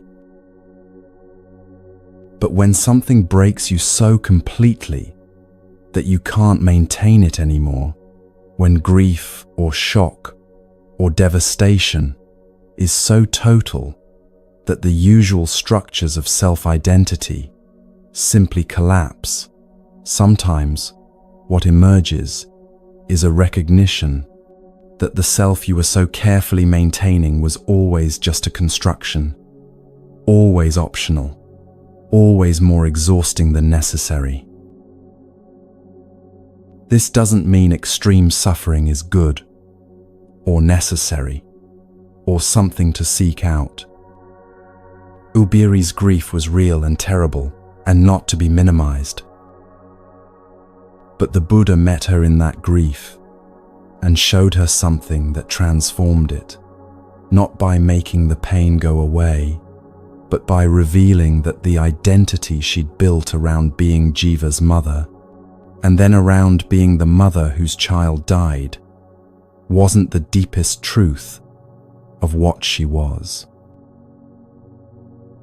When Ubiri stopped calling for Jiva, she didn't stop loving her daughter. She didn't stop feeling the loss or pretend it hadn't happened. But she stopped making an identity out of that loss, stopped defining herself by the story of her suffering, stopped maintaining the exhausting separation between the one who grieves and the grief itself. What remained was simpler. Someone who had loved deeply and lost what she loved, which is just part of what it means to be human, to be alive, to care about anything at all. Not special, not unique, not setting her apart, just connected to the great current of human experience, where everyone who loves eventually loses, where every meeting ends in parting. This connection, this recognition that your suffering isn't uniquely yours, but shared by everyone who's ever lived, can be strangely freeing. Not because it minimizes your pain, but because it means you're not alone in it, not separated from humanity by it. You're part of something larger than your individual story, something that includes all the joys and all the losses, all the meetings and all the partings, all the love and all the grief. The watcher thinks its job is to protect you from this, to maintain your sense of separate identity, to keep your story intact, to defend against anything that might break down the boundaries between you and the rest of existence. But sometimes those boundaries need to break. Sometimes the only way through is complete dissolution, complete breaking, complete letting go of everything you thought you were and everything you thought you needed to maintain.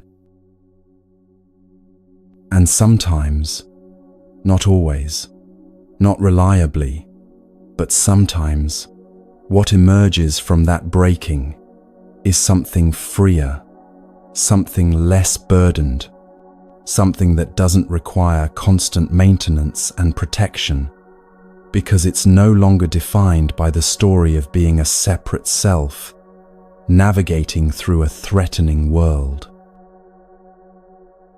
Ubiri left the burning ground that day and never returned to call for Jiva among the ashes. The grief didn't disappear. How could it?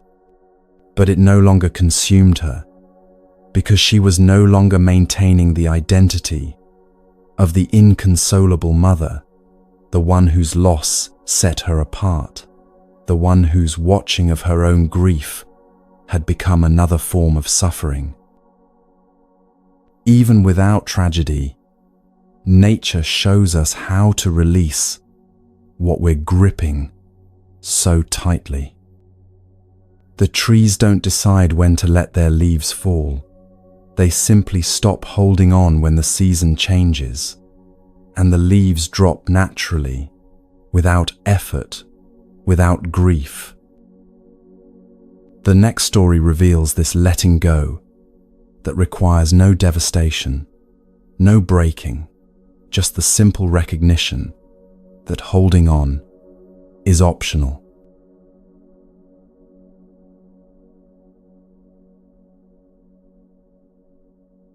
A young student came to Master Shitu's hermitage carrying a question that had tormented him for months.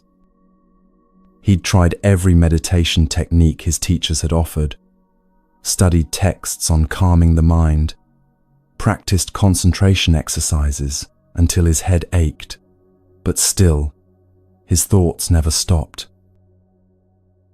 They came unbidden, one after another, an endless stream that gave him no peace. "Master," he said, bowing deeply, "I've come to ask for your guidance. No matter what I do, I cannot stop my thoughts. They arise constantly, pulling my attention in every direction. How do I make them stop? What technique will finally quiet my mind?" It was autumn, and Master Shitu sat outside his hermitage under an old maple tree. The tree's branches spread wide overhead, still holding most of their leaves, though the season was turning. As the student finished his question, a gust of wind moved through the branches and several leaves detached, spiraling down through the air to land softly on the ground. Master Shitu didn't respond immediately. He simply watched the leaves fall, some drifting slowly, others spinning as they descended, each following its own path down. More wind came, and more leaves released their grip on the branches, falling in a gentle cascade. Finally, he looked at the student. "Did you see those leaves fall?" "Yes, Master."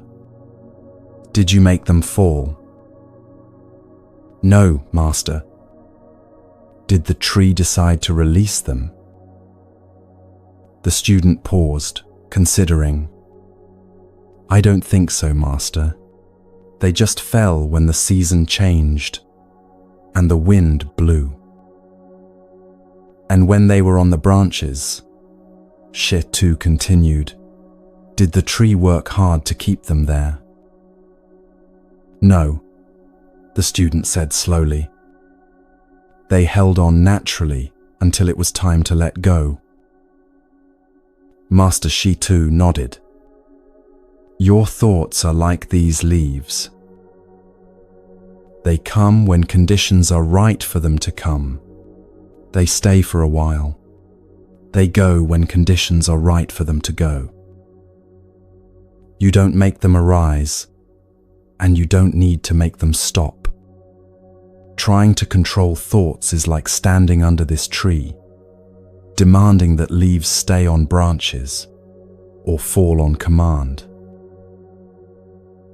They'll do what they do according to their own nature, regardless of your demands." The student stood there, watching more leaves drift down. His whole practice had been built on the assumption that he needed to do something about his thoughts. Stop them, control them, organize them, make them behave differently than they naturally did. But these leaves weren't being controlled by anything. They simply responded to conditions, wind, temperature, the changing season, the tree's biology, and when those conditions aligned, falling happened naturally. "But Master," the student said, "thoughts are different from leaves. They're mine. They happen in my mind. Surely I have some control over them." Shitu smiled slightly. "Do you choose what thought comes next? Right now, can you decide what your mind will think 5 minutes from now?" The student tried. He decided he would think about his mother's garden in exactly 5 minutes. But immediately, other thoughts arose, wondering if he was doing this correctly, noticing the cold wind, thinking about what the master might say next, remembering he'd forgotten to close the door at his lodging. 5 minutes passed, and his mind had thought about 20 different things, none of them his mother's garden, until he tried to remember what he'd been planning to think about. Thoughts arise according to conditions, Master Shi too said. Something you see triggers a memory. A sound reminds you of something else. A feeling in your body prompts a worry. Thoughts come like weather. You don't create the rain or the wind. You simply experience them passing through. This understanding changes everything about how you relate to your thinking. Right now, thoughts are probably arising as you listen, wondering about something, planning what comes next, judging whether you understand, drifting to unrelated topics. You didn't decide to think these thoughts. They arose on their own, triggered by conditions you're mostly not even aware of. A word that sparked an association, a physical sensation that prompted a worry, a memory that surfaced without invitation. The Buddha taught, phenomena arise and pass away. To see their arising and passing is true freedom. This points to exactly what Master Shitu was showing, that thoughts are phenomena, events that happen, natural occurrences like leaves falling or clouds moving. They're not you, not yours, not requiring your management or control. But your exhausted mind has been trying to control them anyway. Trying to stop thoughts that don't want to stop. Trying to hold on to thoughts that naturally pass. Trying to organize thoughts that arise chaotically. Trying to make your thinking different from how it naturally is.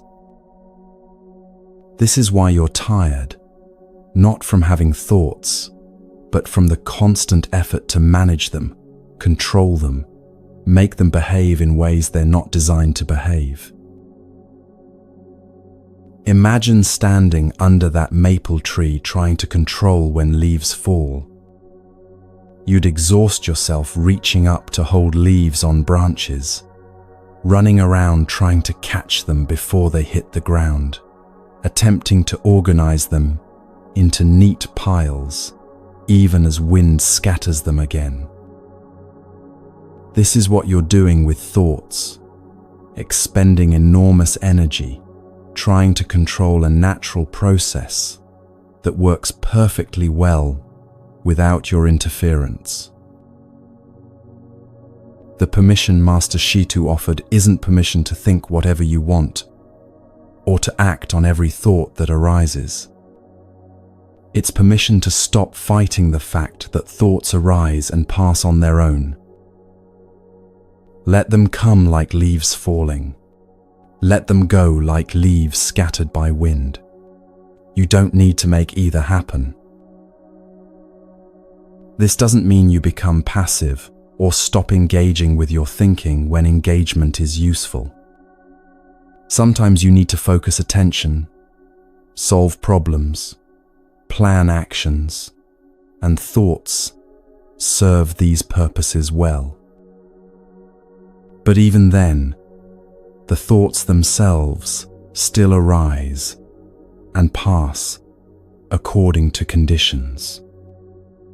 You're working with thoughts, using them as tools, not controlling their fundamental nature any more than you control whether leaves grow on trees in spring.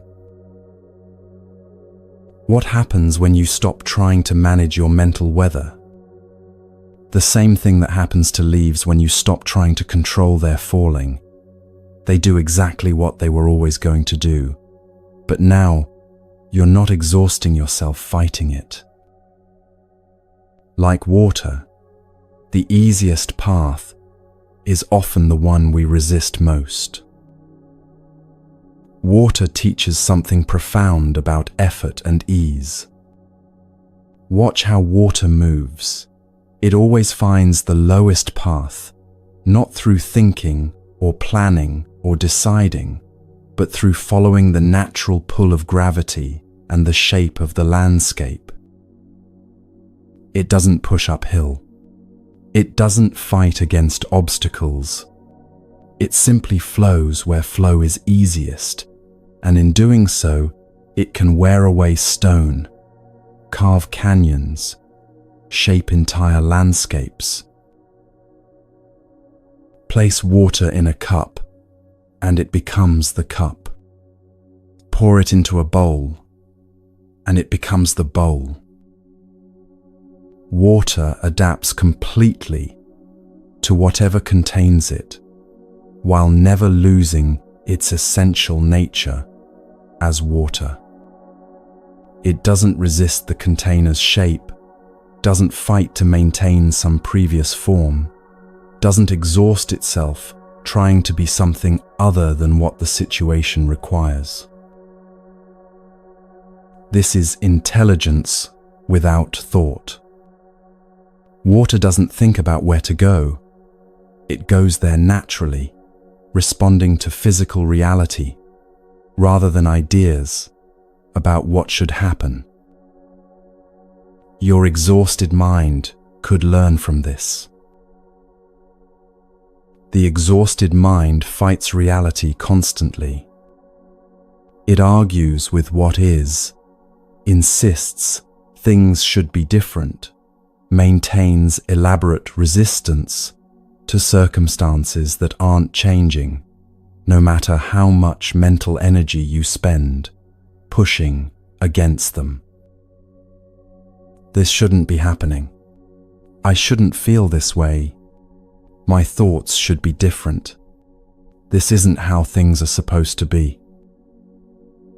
Each of these sentences is the mind pushing uphill, fighting against gravity, exhausting itself in resistance to what's actually present. The resting mind flows with reality instead of against it. Not because it's given up or become passive, but because it recognizes that reality is what it is, regardless of whether you approve. Thoughts arise, that's reality. Emotions come and go, that's reality. Circumstances change in ways you didn't plan, that's reality. Fighting these facts doesn't change them. It just adds the suffering of resistance to whatever's already present. Water shows tremendous power through yielding rather than force. A rigid object breaks under pressure, but water flows around obstacles, adapts to resistance, and eventually wears away what seemed immovable. Your mind has this same capacity when it stops trying to force things to be different than they are. What happens when you stop pushing against what is? The same thing that happens when water stops trying to flow uphill.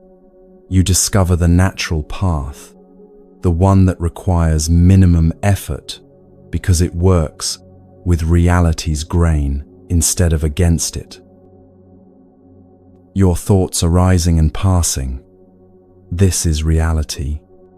You can exhaust yourself trying to stop them, or you can let them fall like leaves, come and go like weather, flow like water, finding its natural level. Neither option changes whether thoughts arise, but one exhausts you through constant resistance, while the other lets you rest by acknowledging what's actually happening. Master Shitu sat under that maple tree as leaves fell around him, not controlling them, not fighting them, not making them do anything other than what they were already doing naturally. And in that simple acceptance of falling leaves, he pointed toward how your mind can rest, not by stopping thoughts, but by stopping the exhausting fight to make them different than they are. What happens when we stop pushing against what is? Sometimes we discover that what felt like an immovable obstacle was actually something we could walk beside rather than fight. The next story shows exactly this, the difference between force and cooperation, between trying to make reality bend to your will and learning to move with it instead.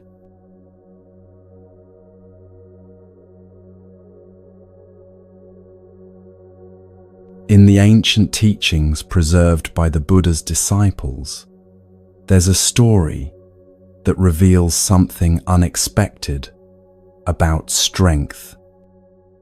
It comes from a time when the world of gods was not the peaceful paradise we might imagine, but a place where conflicts arose, just as they do everywhere consciousness exists.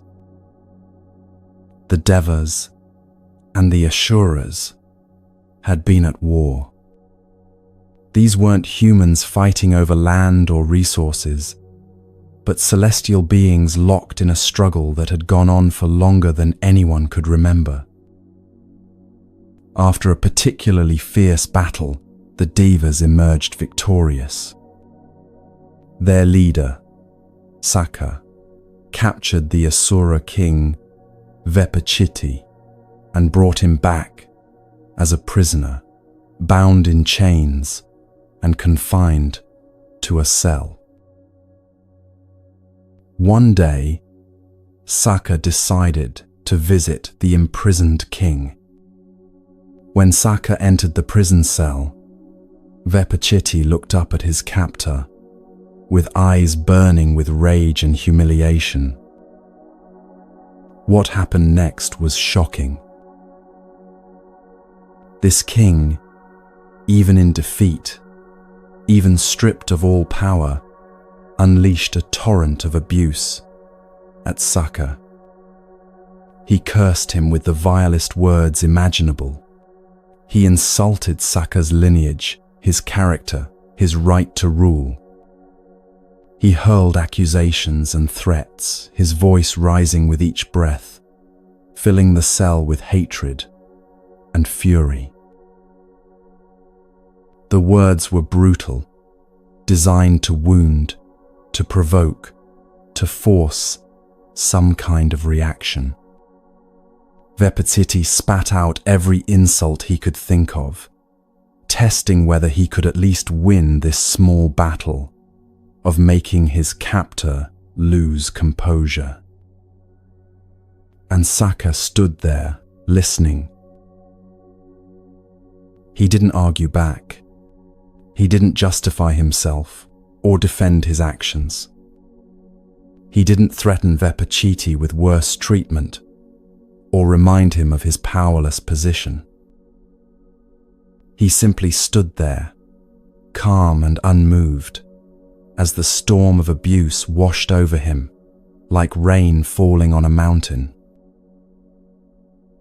When Vepachiti finally exhausted himself, Sakka turned quietly and left the cell.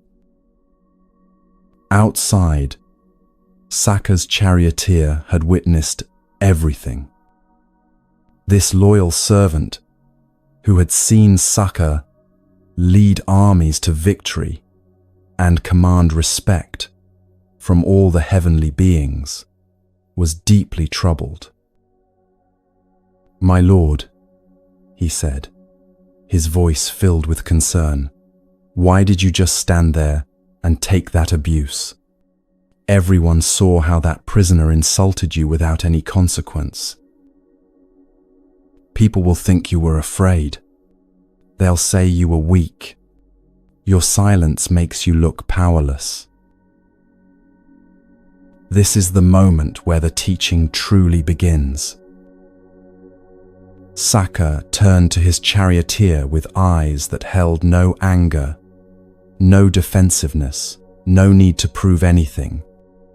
And he said something that would echo through the ages as one of the clearest expressions of what real strength looks like. It is neither through fear nor weakness that I am patient with Vipassana, Saka replied calmly. Let those words settle for a moment.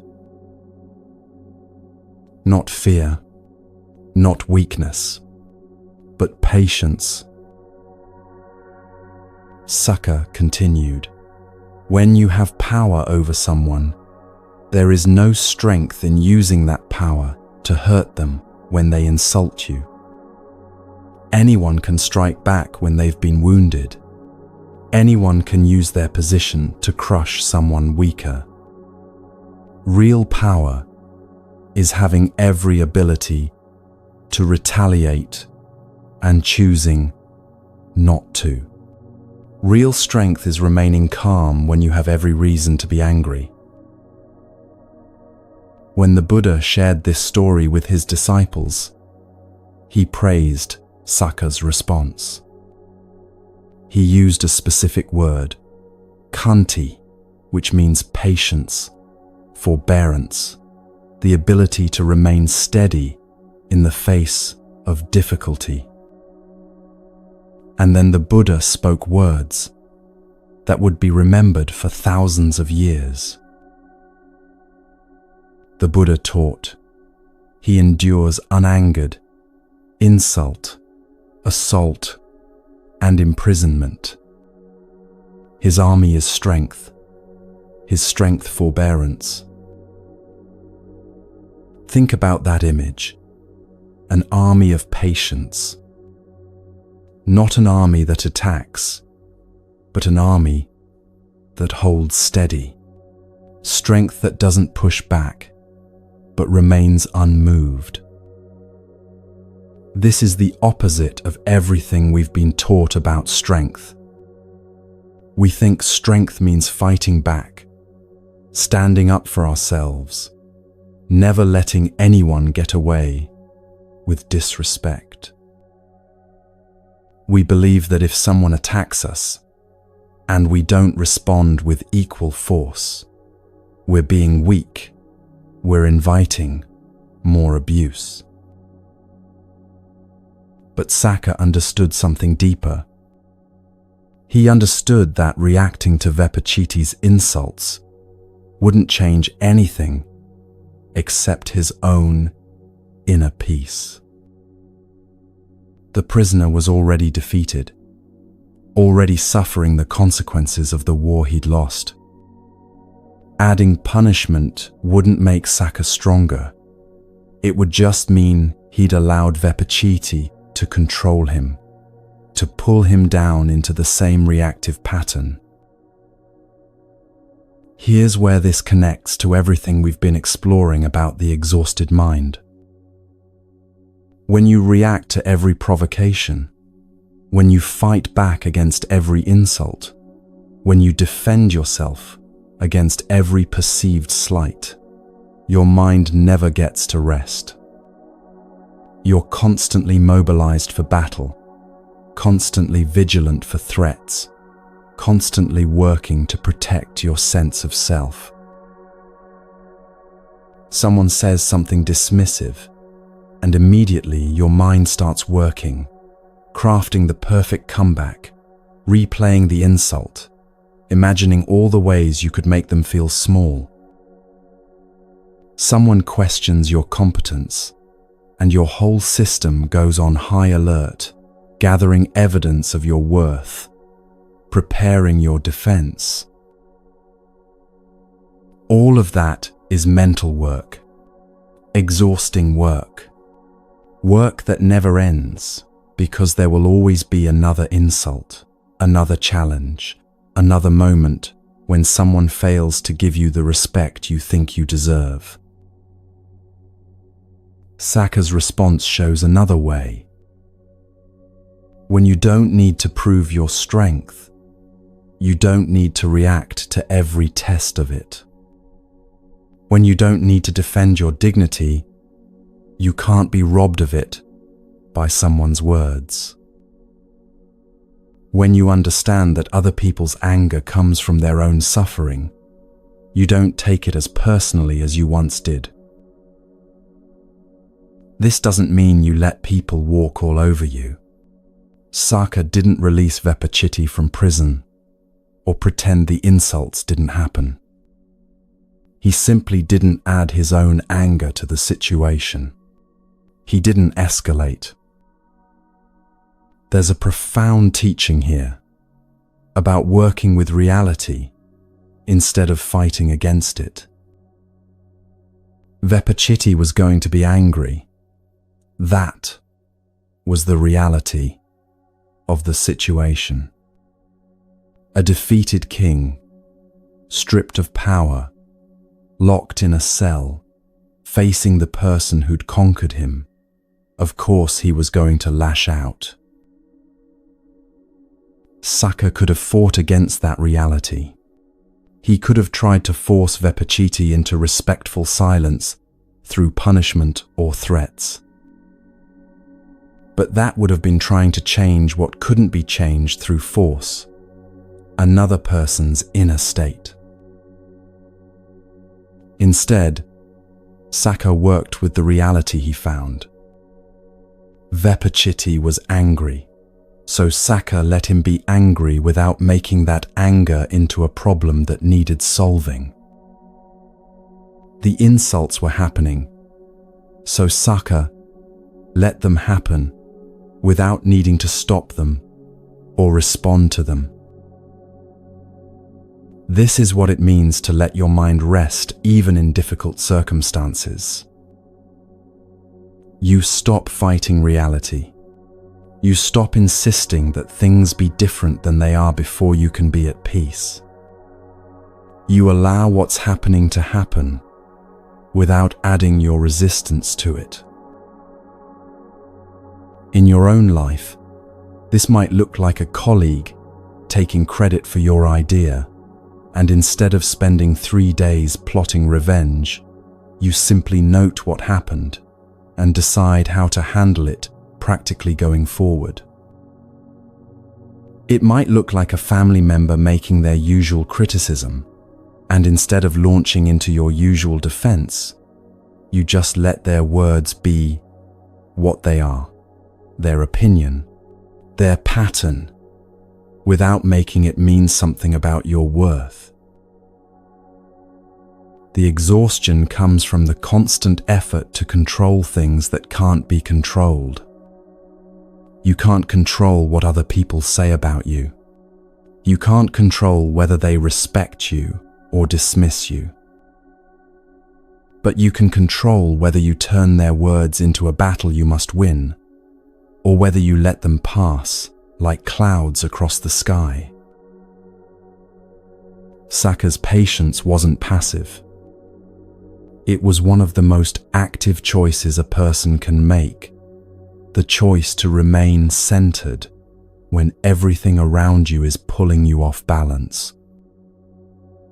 The choice to stay calm when you have every justification for anger. This is the army the Buddha spoke of, not soldiers with weapons, but the unshakable strength of a mind that won't be moved by provocation. It's the kind of strength that actually makes your life easier instead of harder. When you stop reacting to every challenge, you stop creating new problems for yourself. When you stop defending yourself against every perceived attack, you stop exhausting yourself in battles that don't need to be fought. The mind that can rest is the mind that's learned this lesson from Saka. Not the lesson that you should never stand up for yourself or never address problems, but the lesson that most of what we fight against isn't actually threatening us. It's just reality being what it is. And our resistance to that reality is what creates the suffering. Vepachiti's words couldn't actually harm Saka unless Saka gave them that power. The insults were just sounds, just vibrations in the air. They only became wounds if Saka decided to receive them as wounds, to take them personally, to let them disturb his peace.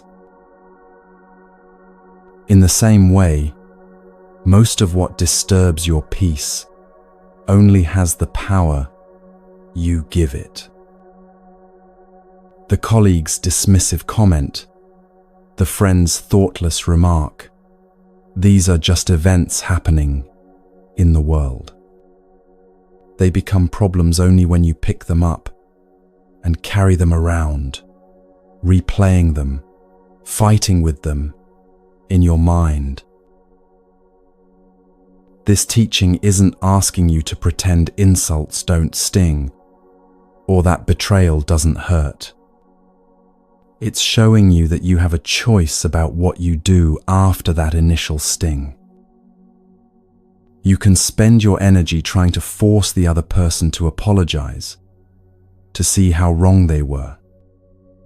Or you can acknowledge the hurt and then decide not to add to it by building a story around it, by making it mean something about your worth. Saka walked away from that prison cell with his dignity intact because his dignity never depended on Vepachiti's opinion of him. Your peace can be just as independent of other people's actions. Not because you're indifferent to how they treat you, but because you've stopped needing their approval or respect to know your own value. This is how the mind finally gets to rest. Not by winning every battle, but by recognizing that most battles don't need to be fought. Not by forcing everyone to treat you well, but by no longer depending on their treatment to determine your inner state. The Buddha saw this quality in Saka and praised it because it's one of the doorways to freedom. When you're no longer controlled by other people's words or actions, when you're no longer spending your life reacting and defending, you suddenly have all this energy available for what actually matters. And what you discover is that the strength you were looking for wasn't in winning the fight. It was in not needing to fight in the first place. Sometimes the loudest teaching makes no sound.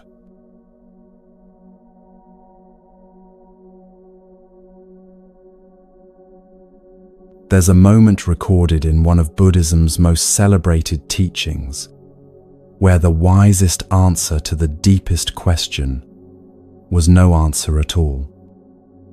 It happened in a gathering of some of the most accomplished spiritual teachers of the ancient world, and what unfolded there reveals something about truth that words can only point toward but never fully capture. The teacher was a man named Vimalakirti, a wealthy householder who lived not in a monastery, but in the ordinary world of family and business. Despite this conventional life, he was recognized as one of the most realized beings of his time, someone who had penetrated to the deepest levels of understanding. His wisdom was so profound that even the Buddha's most advanced disciples would visit him to learn. On this particular day, Vimalakirti's home was filled with an extraordinary assembly. Bodhisattvas had gathered from across the realm, beings of immense spiritual accomplishment, each one capable of explaining the most subtle teachings with perfect eloquence.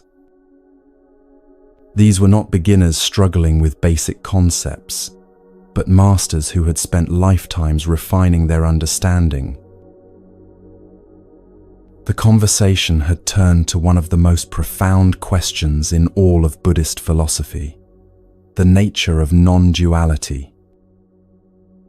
This wasn't an abstract intellectual puzzle, but a question that strikes at the heart of how we experience reality. We live in a world of splits: self and other, right and wrong, pleasure and pain, life and death. We organize our entire existence around these divisions, building walls between categories that seem absolutely real and separate. But what if these divisions are constructs of the thinking mind rather than features of reality itself? What if the deepest truth lies not in understanding the relationship between opposites, but in seeing through the illusion of separation altogether? This was the question posed to the assembly. How do you enter the teaching of non-duality? One by one, the bodhisattvas rose to offer their understanding. The first bodhisattva spoke with careful precision. Birth and death appear to be two things, he said. But when you understand that nothing is actually born, you also understand that nothing truly dies. When you see that there is no arising, you see that there is no ceasing. To enter this understanding is to enter the teaching of non-duality. His words were met with nods of appreciation. This was sophisticated wisdom, the kind that takes years of study and meditation to grasp. Another bodhisattva stood. I and mine seem to be fundamental realities, she offered. But when you investigate this I, you find it cannot be located anywhere. It has no substance, no fixed nature. When you see through the illusion of a separate self, you see that there is no mine either, no possession, no ownership, no territory to defend. To enter this understanding is to enter the teaching of non-duality. Again, the assembly appreciated the clarity and depth of the explanation. A third bodhisattva rose with even more refined analysis. Purity and impurity seem to be opposites, he said. But when you understand that all phenomena are empty of inherent nature, you see that nothing is ultimately pure or impure.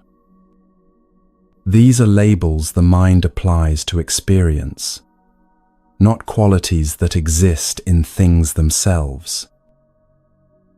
When discrimination ceases, when the labeling mind rests, that is entry into non-duality. This continued for some time. Each bodhisattva offered increasingly subtle explanations, each one demonstrating profound understanding through carefully constructed arguments and precise philosophical distinctions. They spoke of form and emptiness, of knowing and not knowing, of attachment and detachment, of conventional truth and ultimate truth.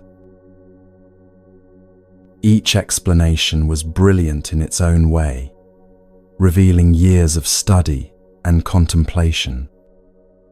Each one took a pair of apparent opposites and showed how they dissolve upon deeper examination. The assembly was witnessing a display of the highest level of intellectual and spiritual accomplishment. Finally, all the bodhisattvas had spoken, except for two. The next to last was Manjushri, considered the embodiment of wisdom itself, the bodhisattva whose understanding of emptiness was said to be without equal. When he stood to speak, the assembly leaned forward, knowing they were about to hear something extraordinary. Manjushri smiled gently. "All of these explanations have been excellent," he said. "Each one has pointed toward the truth of non-duality with skill and clarity. But I would suggest that even to speak of this versus that, even to use words to explain the teaching, is already to be caught in duality. To truly enter non-duality is to be free from all words, all descriptions, all questions, and all answers. It is to be free from all indication and all explanation, from all names and all concepts. That is my understanding of entry into the teaching of non-duality."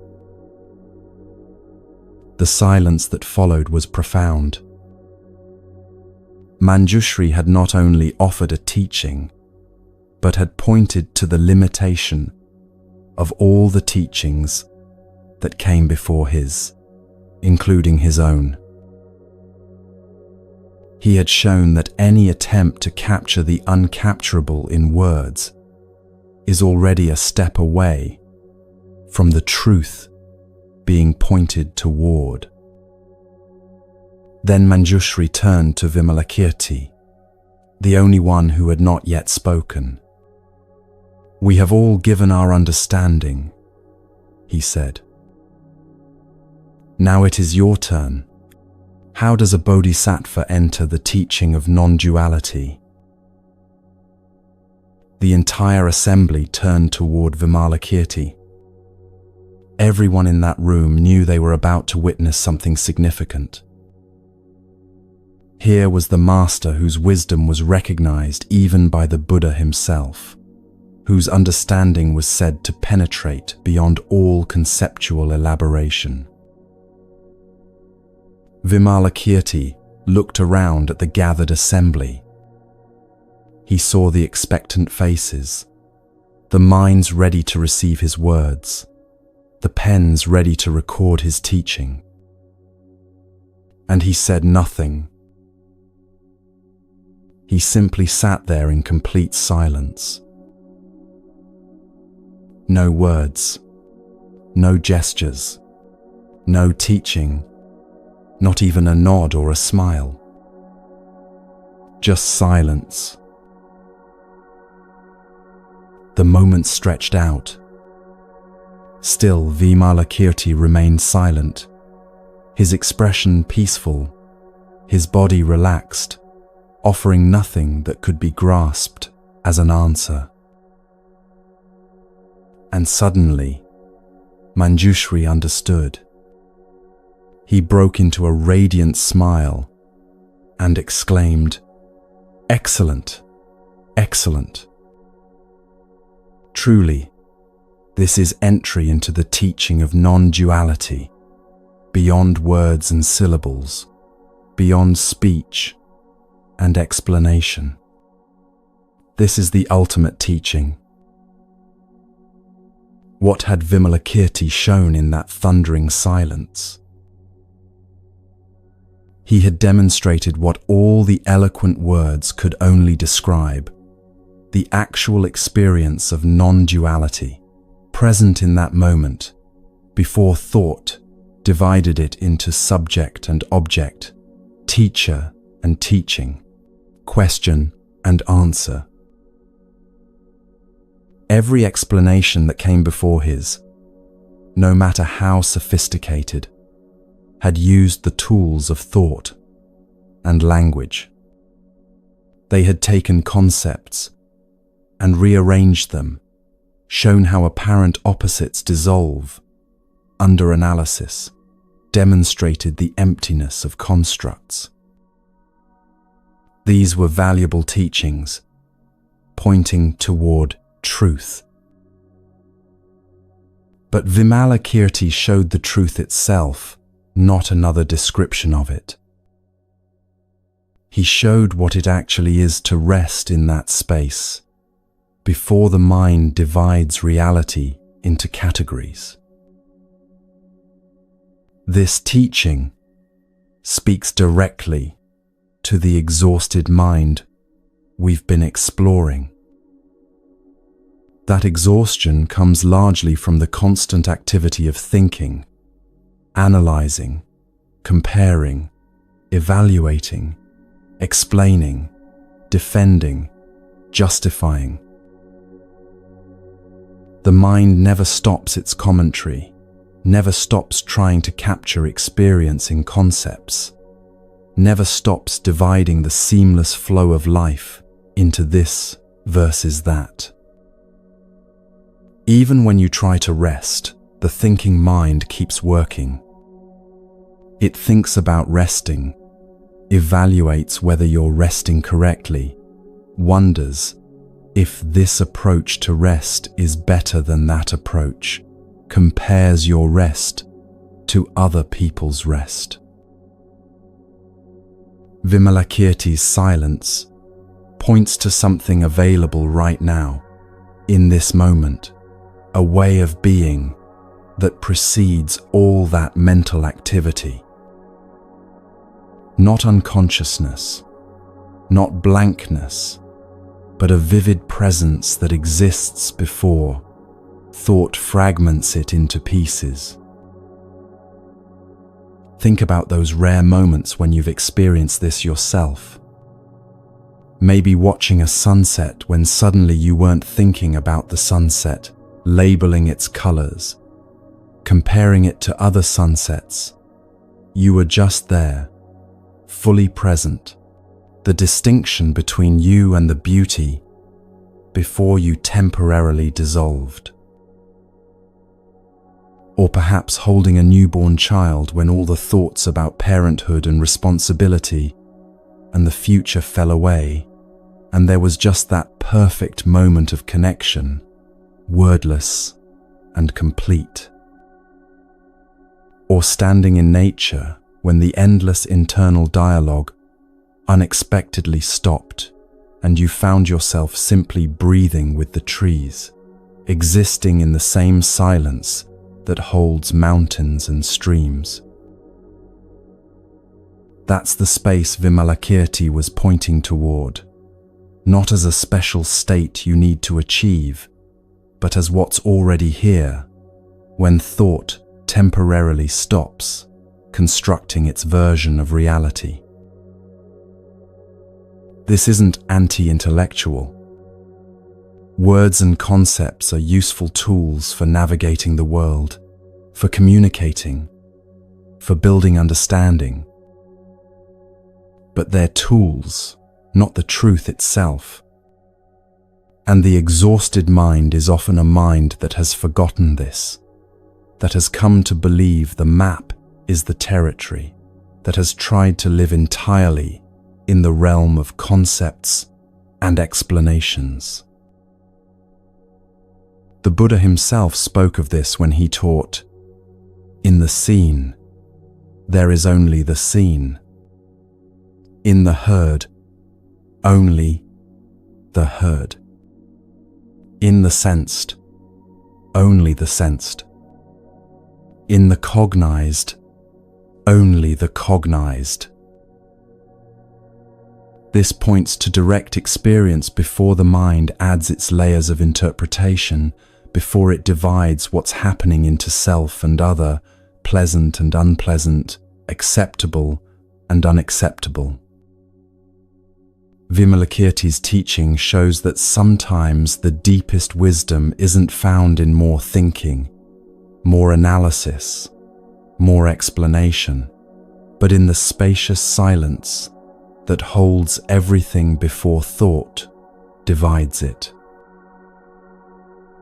The mind that can rest is the mind that has learned to touch this silence occasionally, to return to direct experience before the thinking mind turns it into problems and projects.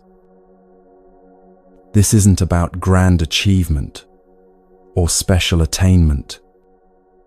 It's simply about stopping, really stopping, even for a moment, and noticing what's here before you think about it. Sometimes the wisest response is no response at all. Sometimes the loudest teaching makes no sound. This isn't about grand achievement. Sometimes it's about stopping entirely.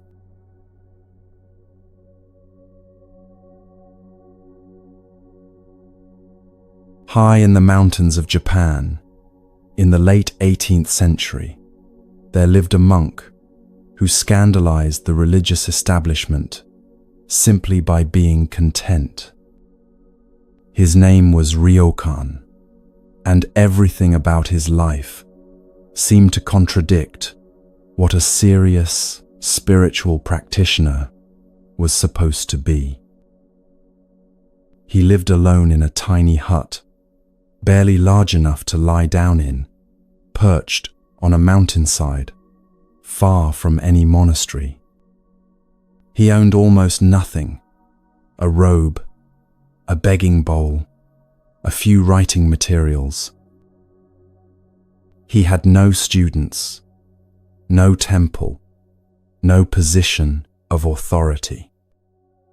He attended no important ceremonies and gave no formal teachings. Most of his days were spent doing things that seemed utterly ordinary, even pointless to those who believed spiritual practice should look impressive. He would play with children in the village below, bouncing a ball with them for hours. He would sit by a stream watching the water flow, writing simple poems about the moon or the sound of rain on leaves. He would beg for his food without any sense of shame or urgency, sometimes forgetting to eat if he became absorbed in watching a butterfly.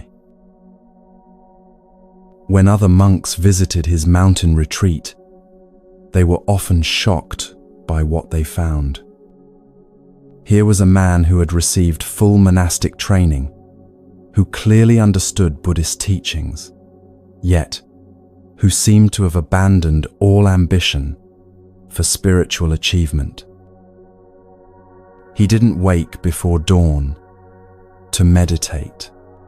He didn't engage in rigorous study of scriptures. He didn't push himself toward any goal at all. "You're wasting your life," one visiting monk told him bluntly. "You have the education and training to become an important teacher. You could lead a monastery, guide hundreds of students. Instead, you sit here playing with children and writing frivolous poems about flowers. This isn't serious practice. It's laziness dressed up as spirituality." Ryokan listened with a gentle smile. He offered the visitor tea, and they sat together, looking out at the mountains. After a long silence, Ryokan finally spoke. "When I was younger, I tried very hard to be a good monk," he said softly. "I woke early, sat long hours in meditation, studied scriptures until my eyes ached. I was determined to achieve enlightenment, to become someone worthy of respect. But the harder I tried, the more exhausted I became. And the more exhausted I became, the further I felt from any real peace. He poured more tea for his visitor. Then one day I realized something strange. All that striving, it wasn't bringing me closer to understanding. It was the striving itself that was keeping me from what I was looking for. I was so busy trying to become enlightened that I couldn't see I was already complete. So busy trying to improve myself that I couldn't accept myself as I was. So busy reaching for the future that I was missing the only moment that actually exists. The visiting monk frowned. But without striving, without effort, how do you progress? How do you grow? How do you overcome your limitations?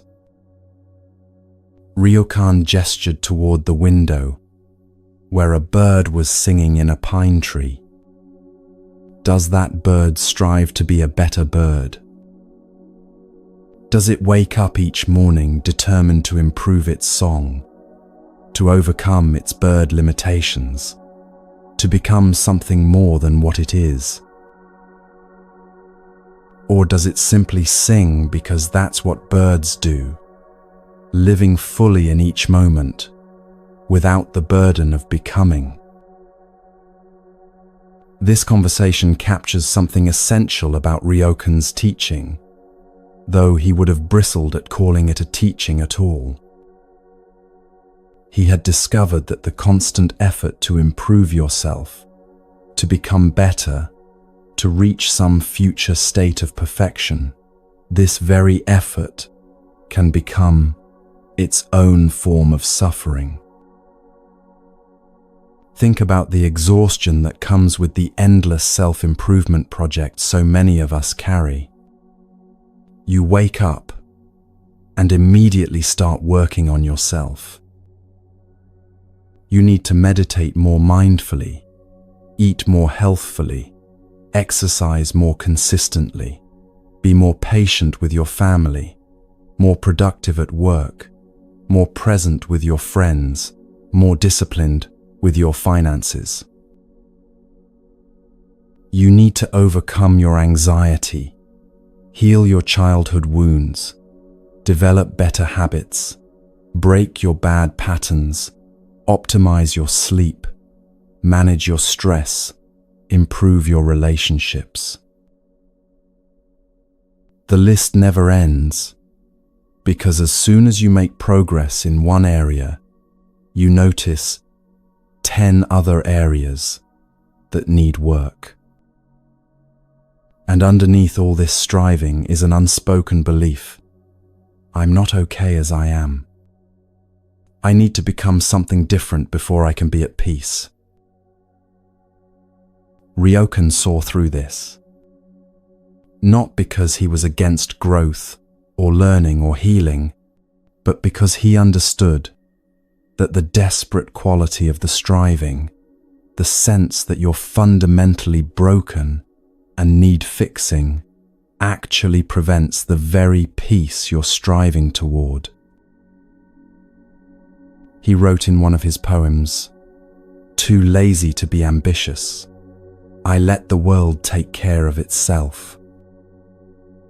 10 days' worth of rice in my bag, a bundle of twigs by the fireplace. Why chatter about delusion and enlightenment?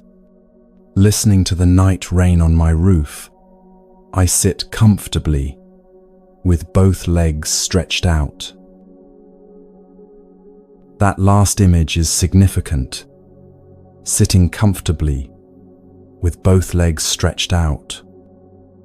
In formal meditation, you're supposed to sit in a specific posture, spine straight, legs crossed, maintaining perfect alignment. Ryokan is literally and figuratively relaxing out of that rigid form, letting his body be comfortable, letting himself just be, without trying to be anything in particular. This isn't advocating for never making any effort or never trying to grow. Ryokan still practiced his calligraphy, still wrote his poems, still begged for his food. But there was a different quality to his actions. They came from acceptance rather than rejection, from contentment rather than lack, from presence rather than reaching towards some future achievement. The Buddha himself taught about this quality. He said, "Contentment is the greatest wealth. Confidence is the greatest friend. Freedom from craving is the greatest bliss." Notice that contentment comes first, not after you've fixed yourself, not after you've achieved your goals, not after you've become the person you think you should be. Contentment now, with things as they are, including yourself as you are. This is perhaps one of the most radical teachings available to the exhausted mind. What if you didn't need to improve yourself before you could be at peace? What if you could stop the endless self-improvement project, even temporarily, and just be exactly as you are right now? The resistance to this idea is immediate and strong. But I have real problems. I have genuine issues that need addressing. If I stop striving, if I just accept everything as it is, nothing will ever change. Ryokan would probably smile at that and point out the interesting contradiction. You think you need to hate yourself into becoming better. You think you need to reject what you are in order to become what you should be. You think the path to peace begins with declaring war on yourself. But has that actually worked? All that striving, all that effort to improve, has it brought you the peace you're looking for? Or has it just kept you in a constant state of not yet good enough, always reaching for the next achievement, the next breakthrough, the next version of yourself that you imagine will finally be acceptable? There's a story about Ryokan playing ball with village children one afternoon. He became so absorbed in the game that he forgot about the time, forgot about begging for his evening meal, forgot about everything except the simple joy of bouncing the ball back and forth. As the sun began to set, one of the children had to leave for home. Ryokan walked the child partway down the mountain path, and they continued playing as they walked, laughing and running after the ball together. When he returned to his hut that night, he had no food and no prospects for getting any until the next day. But his poem from that evening says simply, "Playing ball with the children, I forgot about my supper. Now it's dark and I'm hungry, but the moon is so beautiful through the pines." That's not spiritual bypassing or pretending problems don't exist. He was genuinely hungry. But he had the capacity to be present with what was actually happening. The hunger, yes, but also the beauty, the memory of joy with the children, the moonlight, without needing to make any of it wrong or different. This is the permission that exhausted minds often need most desperately. Permission to stop trying so hard. Permission to be imperfect without treating your imperfection as a crisis requiring immediate intervention. Permission to rest from the constant effort of becoming someone better, smarter, more accomplished, more spiritual, more healed. Ryokan showed that a life can be complete without being impressive. That you can be deeply content without achieving anything the world considers important. That there's a kind of wisdom in accepting your ordinariness instead of constantly trying to transcend it. In his simple mountain hut, with almost nothing to his name, he was perhaps one of the freest people of his time. Free not because he'd achieved some special state, but because he'd stopped exhausting himself, trying to be anything other than exactly what he was. The visiting monks often left his hut confused, even frustrated. They wanted a teaching they could grasp, a practice they could implement, a path they could follow to become like him. But Ryokan had no method to offer, no steps to enlightenment, no program for self-improvement. He simply lived, moment by moment, with a contentment that needed nothing from the future and held no regret about the past. His laziness, which scandalized the ambitious monks, was actually a profound form of wisdom, the wisdom to stop doing and just be. Even the most repetitive task can become a doorway when you stop trying to use it to get somewhere else and simply allow it to be what it is.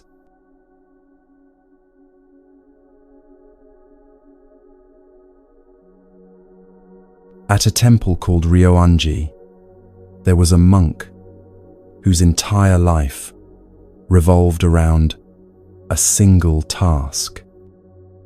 Every morning at dawn, every evening at dusk, and at specific intervals throughout the day, his job was to ring the temple bell. That was it.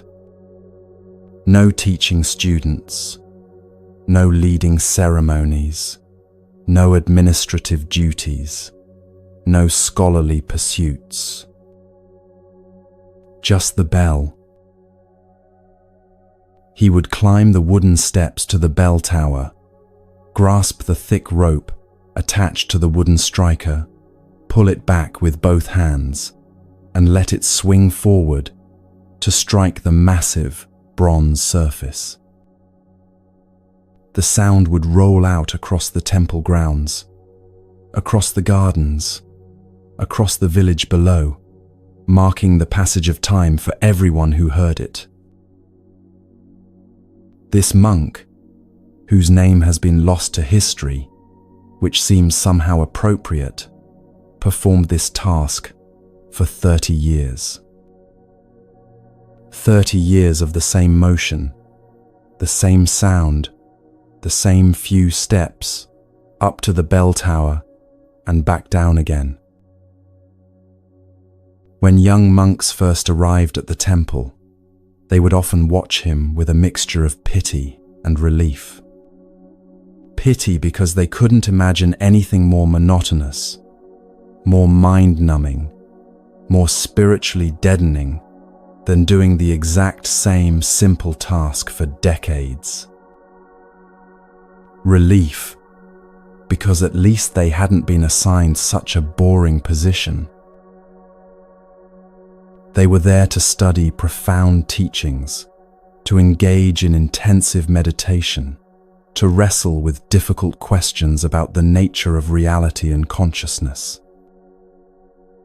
The bell ringer, they assumed, had been given this role because he wasn't capable of anything more demanding. But the older monks knew something different. They had watched the bell ringer over the years and noticed something that the newcomers couldn't yet see. There was a quality to how he moved toward the bell each time. Not rushed, not reluctant, not mechanical, despite the countless repetitions. He climbed those steps, as if climbing them for the first time, as if each step mattered, as if this particular ringing was the only one that had ever existed or ever would. When he grasped the rope, there was no sense of, "Here we go again," or "Just get through it."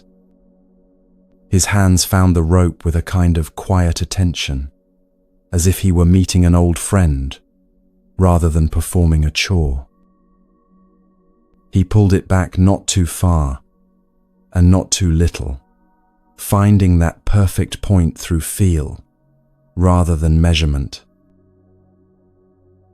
And when the striker hit the bell, the sound that emerged was somehow different from what you'd expect from such a routine task. It wasn't just noise marking time. It was a voice speaking into the moment, clear and pure, with no residue of boredom or resentment or mechanical repetition. One day, a visiting teacher arrived at the temple, a scholar known throughout the region for his vast knowledge of Buddhist philosophy. He spent several days engaged in deep discussions with the temple's head monk, exploring subtle points of doctrine and practice. On his last morning, as he prepared to leave, he heard the dawn bell ring. Something in that sound stopped him. He stood perfectly still, listening as the reverberations gradually faded into silence. "Who rings your bell?" he asked the head monk. "Just one of our monks," the head monk replied. "He's been doing it for many years." The visiting scholar was quiet for a moment. "I would like to meet him," he said. They found the bell ringer in the garden, raking leaves, with the same quality of attention he brought to the bell. The scholar bowed respectfully and asked, "How long have you been ringing the temple bell?" 30 years, the bell ringer replied simply. 30 years of the same task, the same motion, the same sound, the scholar said, thoughtfully. "Tell me, have you found this practice difficult? Boring? Do you long for something more challenging, more meaningful?" The bell ringer smiled gently. "In the beginning, yes," he said. "When I was first given this task, my mind rebelled against it. I thought it was beneath me, that I was capable of more important work. I rang the bell while my mind was somewhere else entirely, planning my future, replaying the past, imagining the impressive spiritual accomplishments I could be achieving if only I were free from this tedious duty." He paused, looking at the rake in his hands. But gradually, something shifted. I began to notice that when my mind wandered away from the actual task, when I was thinking about other things while ringing the bell, the sound was different. Duller somehow, less clear. And I began to notice that in those rare moments when I was completely present with the action, when there was just the reaching for the rope, the pulling, the striking, the sound. In those moments, my mind was perfectly quiet. Not empty, but quiet. Not striving, but complete. The scholar leaned forward, deeply interested. "Go on," he said. "I realize something," the bell ringer continued. "Other monks sit in the meditation hall trying to quiet their minds, trying to stop their thoughts, trying to reach some special state. They work very hard at it, often struggling for years. But I discovered that when I gave myself completely to ringing the bell, when there was nothing held back, no part of me resisting or wishing to be somewhere else, the thinking mind quieted on its own. Not because I was trying to quiet it, but because I was so fully absorbed in what I was doing that there was no room left for mental chatter." He set down the rake and demonstrated the motion with his hands, as if pulling the bell rope. "Each time I ring the bell now, it's not repetition at all. This ringing has never happened before.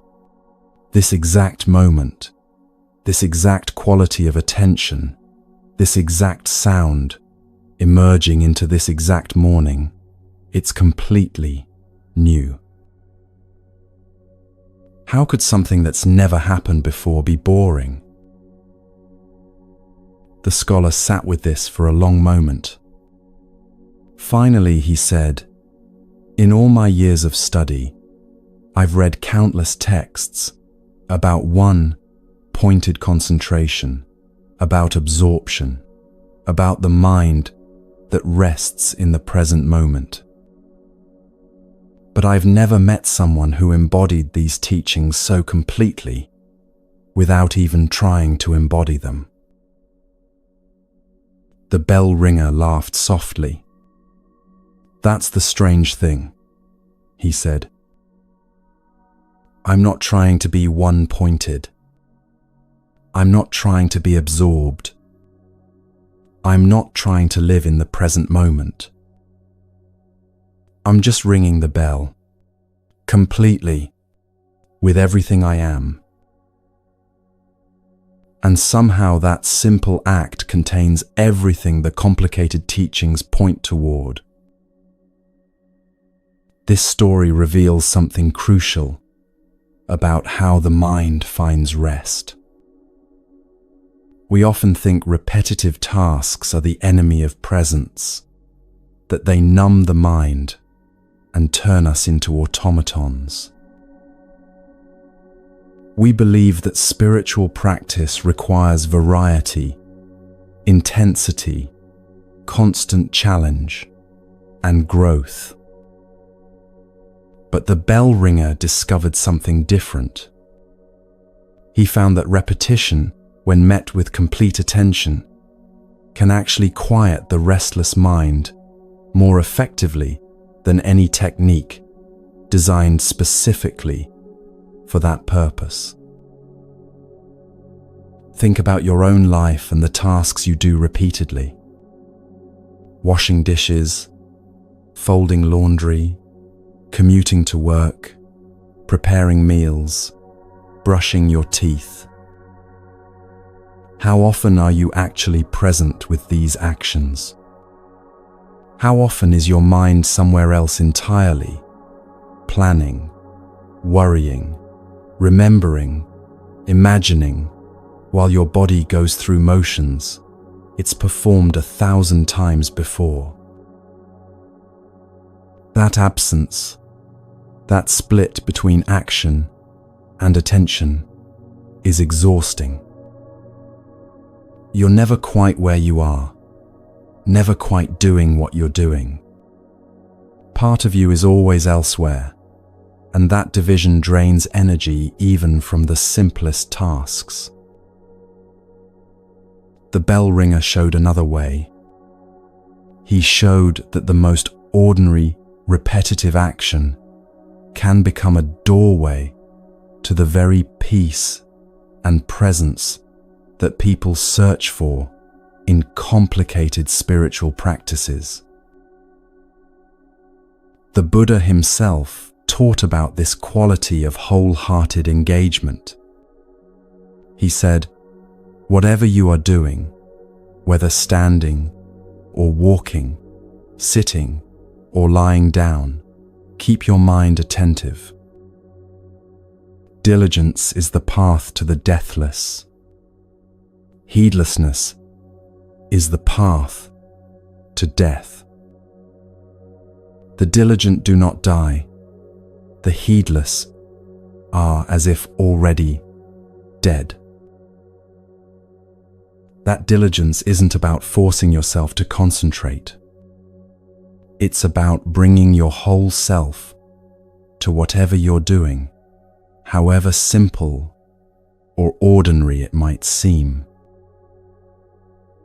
When you wash a dish with your complete attention, feeling the warm water, noticing the slickness of soap, seeing the plate become clean, that action is as sacred as any formal meditation.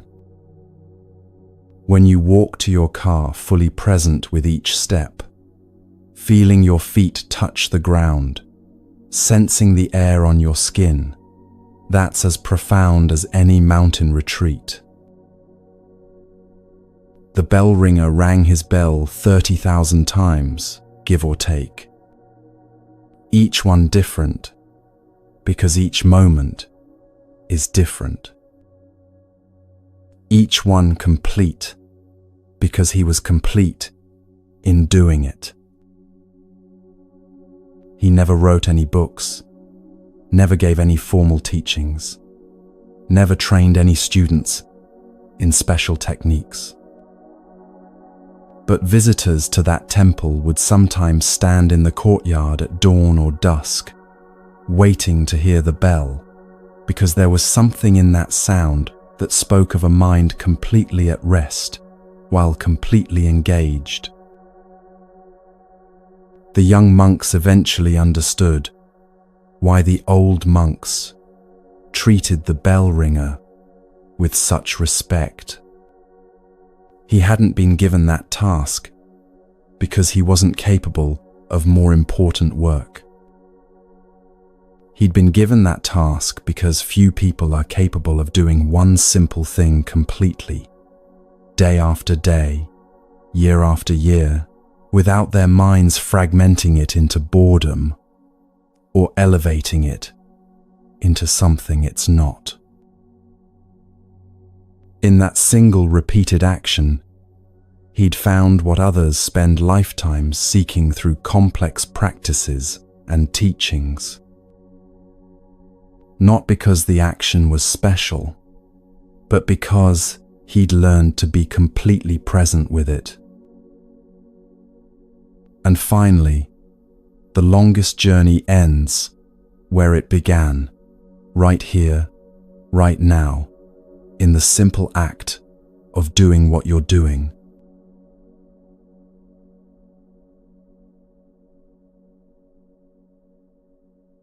There was a monk named Dongshan who devoted his entire life to finding enlightenment. For years he traveled from teacher to teacher, monastery to monastery, mountain to mountain, always searching for that elusive understanding that would finally make him complete. He studied with masters who taught through silence, and masters who taught through words. He practiced meditation in caves and monasteries, by rivers and on mountaintops. He read every teaching he could find, memorized sutras, debated philosophy with other monks. He pushed himself through exhaustion, through doubt, through countless moments of thinking he was close, only to realize he still felt exactly the same, incomplete, unfinished, not yet there. Where is this enlightenment? He would ask his teachers. How do I find what I'm looking for? Each teacher pointed him in a new direction, gave him a new practice, showed him a new way to search. And each time, Dongshan threw himself into it with complete dedication, certain that this time he would finally find what had been eluding him. But the years passed, and the feeling of seeking never left him. Always there was this sense of being close but not quite there, of understanding something important but not quite grasping it fully. Always there was this gnawing feeling that everyone else might have found what he was looking for, while he remained forever on the outside looking in. Finally, exhausted and discouraged, Dongshan decided to visit one last teacher who lived on a remote mountain. Perhaps this teacher would be the one who could finally show him the way. The journey to the mountain was long and difficult. Dongshan walked for days through forests and valleys, his body tired, his mind churning with questions. What if this teacher couldn't help him either? What if he'd wasted his entire life searching for something that didn't exist? What if he simply wasn't capable of enlightenment? On the last day of his journey, as he approached the mountain where the teacher lived, Dongshan came to a stream he needed to cross. It was a calm day, the water moving slowly over smooth stones, reflecting the sky above. He stepped into the stream carefully, feeling for solid footing on the rocks below the surface. The water came up to his shins, cold and clear. As he paused to find his next step, he happened to glance down at the water. And there, looking back at him from the surface of the stream, was his own face. It was just his reflection, nothing special or unusual about it. The same face he'd seen countless times in mirrors and ponds. But in that moment, something shifted. He suddenly saw with perfect clarity what he'd been doing all these years. He'd been searching everywhere for enlightenment, in teachings, in practices, in monasteries, in the words of masters, while the one who was searching, the one who was asking questions, the one who wanted to be enlightened, was right here all along. He'd been looking for his own face everywhere, except in the mirror. The Buddha nature he'd been seeking wasn't something he needed to acquire or achieve or earn through years of practice. It was what he was looking with, not what he was looking for. It was the awareness that had been present through every moment of seeking, through every practice, through every question and doubt. In that instant, standing in the stream with water flowing around his legs and his own face looking back at him, the entire journey revealed itself as unnecessary. Not because it had been a waste, but because what he'd been searching for had never been absent. He'd been like someone frantically searching for their glasses while wearing them, looking everywhere except at the simple fact of already seeing. Dongshan stood there in the stream for a long time, neither moving forward to continue his journey to the teacher, nor turning back. There was nowhere to go, because there was nothing missing. No enlightenment to find because awareness was already present. No completion to achieve because he'd never actually been incomplete.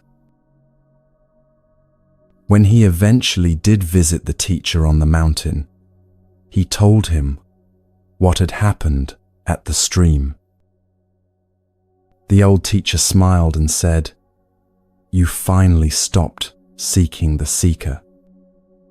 You finally saw that the one looking for Buddha nature is Buddha nature looking for itself. This is what I would have told you if you'd asked, but you had to discover it yourself." This teaching speaks directly to the exhaustion we've been exploring throughout these stories. So much of that exhaustion comes from the sense that something is missing, that you're incomplete as you are, that peace or happiness or freedom lies somewhere other than right here. Think about how tiring it is to constantly seek, to always be working on yourself, fixing yourself, improving yourself, trying to become someone who has finally arrived at some imaginary destination where everything will be okay. The seeking itself creates the sense of lack. As long as you're looking for something, you reinforce the belief that you don't have it. As long as you're trying to become enlightened, you're confirming the story that you're not enlightened right now. The search for peace becomes the very thing that prevents you from noticing the peace that's already here. This doesn't mean you should stop learning or growing or working on practical problems in your life. It means something much more subtle.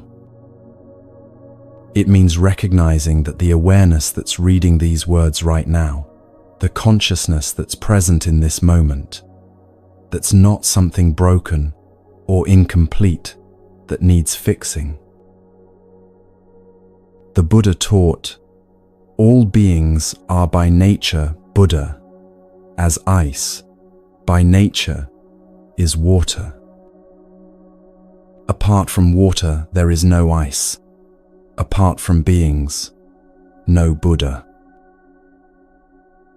You're not trying to become something you're not. You're trying to recognize what you already are beneath all the stories about being insufficient, incomplete, not good enough, not there yet. When Dongshan saw his reflection in the stream, he wasn't discovering something new. He was simply seeing what had been true all along, but obscured by the very act of searching for it somewhere else. This is perhaps the most exhausting irony of the spiritual search. You're already what you're looking for, but the looking itself prevents you from recognizing it. You're already home, but you keep planning elaborate journeys to find home. You're already whole, but you keep gathering pieces to complete yourself. The moment the search stops isn't usually dramatic. It's not necessarily accompanied by bliss or visions or cosmic experiences. It's more like Dongshan looking down and simply seeing his own face, obvious, present, undeniable. For a moment, the seeking mind takes a breath. The exhausting story of not yet there pauses. And in that pause, there's just this awareness being aware, presence being present, life happening exactly as it is, without the burden of needing to be anything else. This doesn't solve all your problems or make difficult emotions disappear, or turn your life into something perfect. But it does relieve you of the exhausting belief that you need to become fundamentally different before you can be okay. You might still work on things, make changes, grow, and learn. But it comes from a different place, not from desperate lack, but from simple appropriateness, not from self-rejection, but from self-acceptance that sees clearly what needs attention. Dongshan never forgot that moment in the stream. In later years, when students came to him seeking enlightenment, he would sometimes take them to cross a stream and ask them to look down into the water. "Who do you see?" he would ask. "Just my reflection," they would answer. "Keep looking," he would say. And occasionally, one of them would suddenly understand what Dongshan had understood that day, that they were looking at the seeker, that the one asking, "Who am I?" is the answer to the question, that the journey to find themselves ends the moment they stop looking elsewhere and simply recognize what's been looking all along. The longest journey does end where it began. Not because you've gone in a circle and wasted your time, but because you've finally recognized that what you traveled so far to find was never actually somewhere else. The exhausted mind can finally rest when it sees this. Not because all seeking and striving stops forever, but because the desperate quality of it dissolves.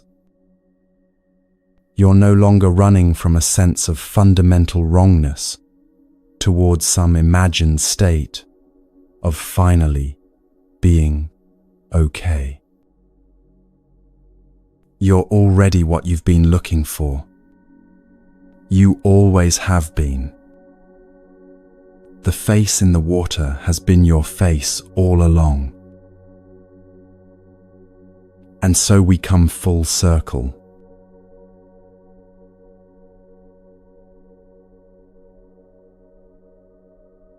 "12 stories, 12 doorways, all opening onto the same truth, what the ancient teachers called no mind.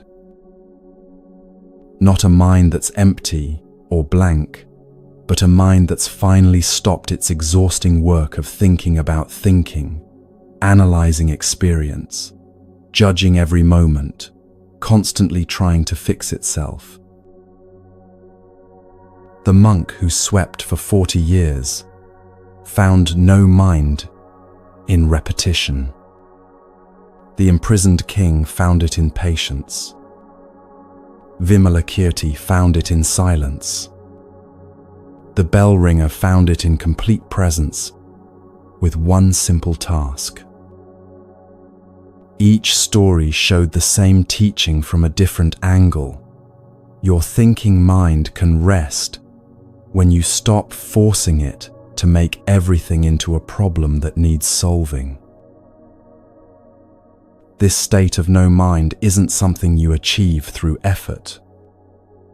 It's what naturally appears when the constant mental commentary finally takes a breath. It's been here all along, quietly present beneath the noise of thinking.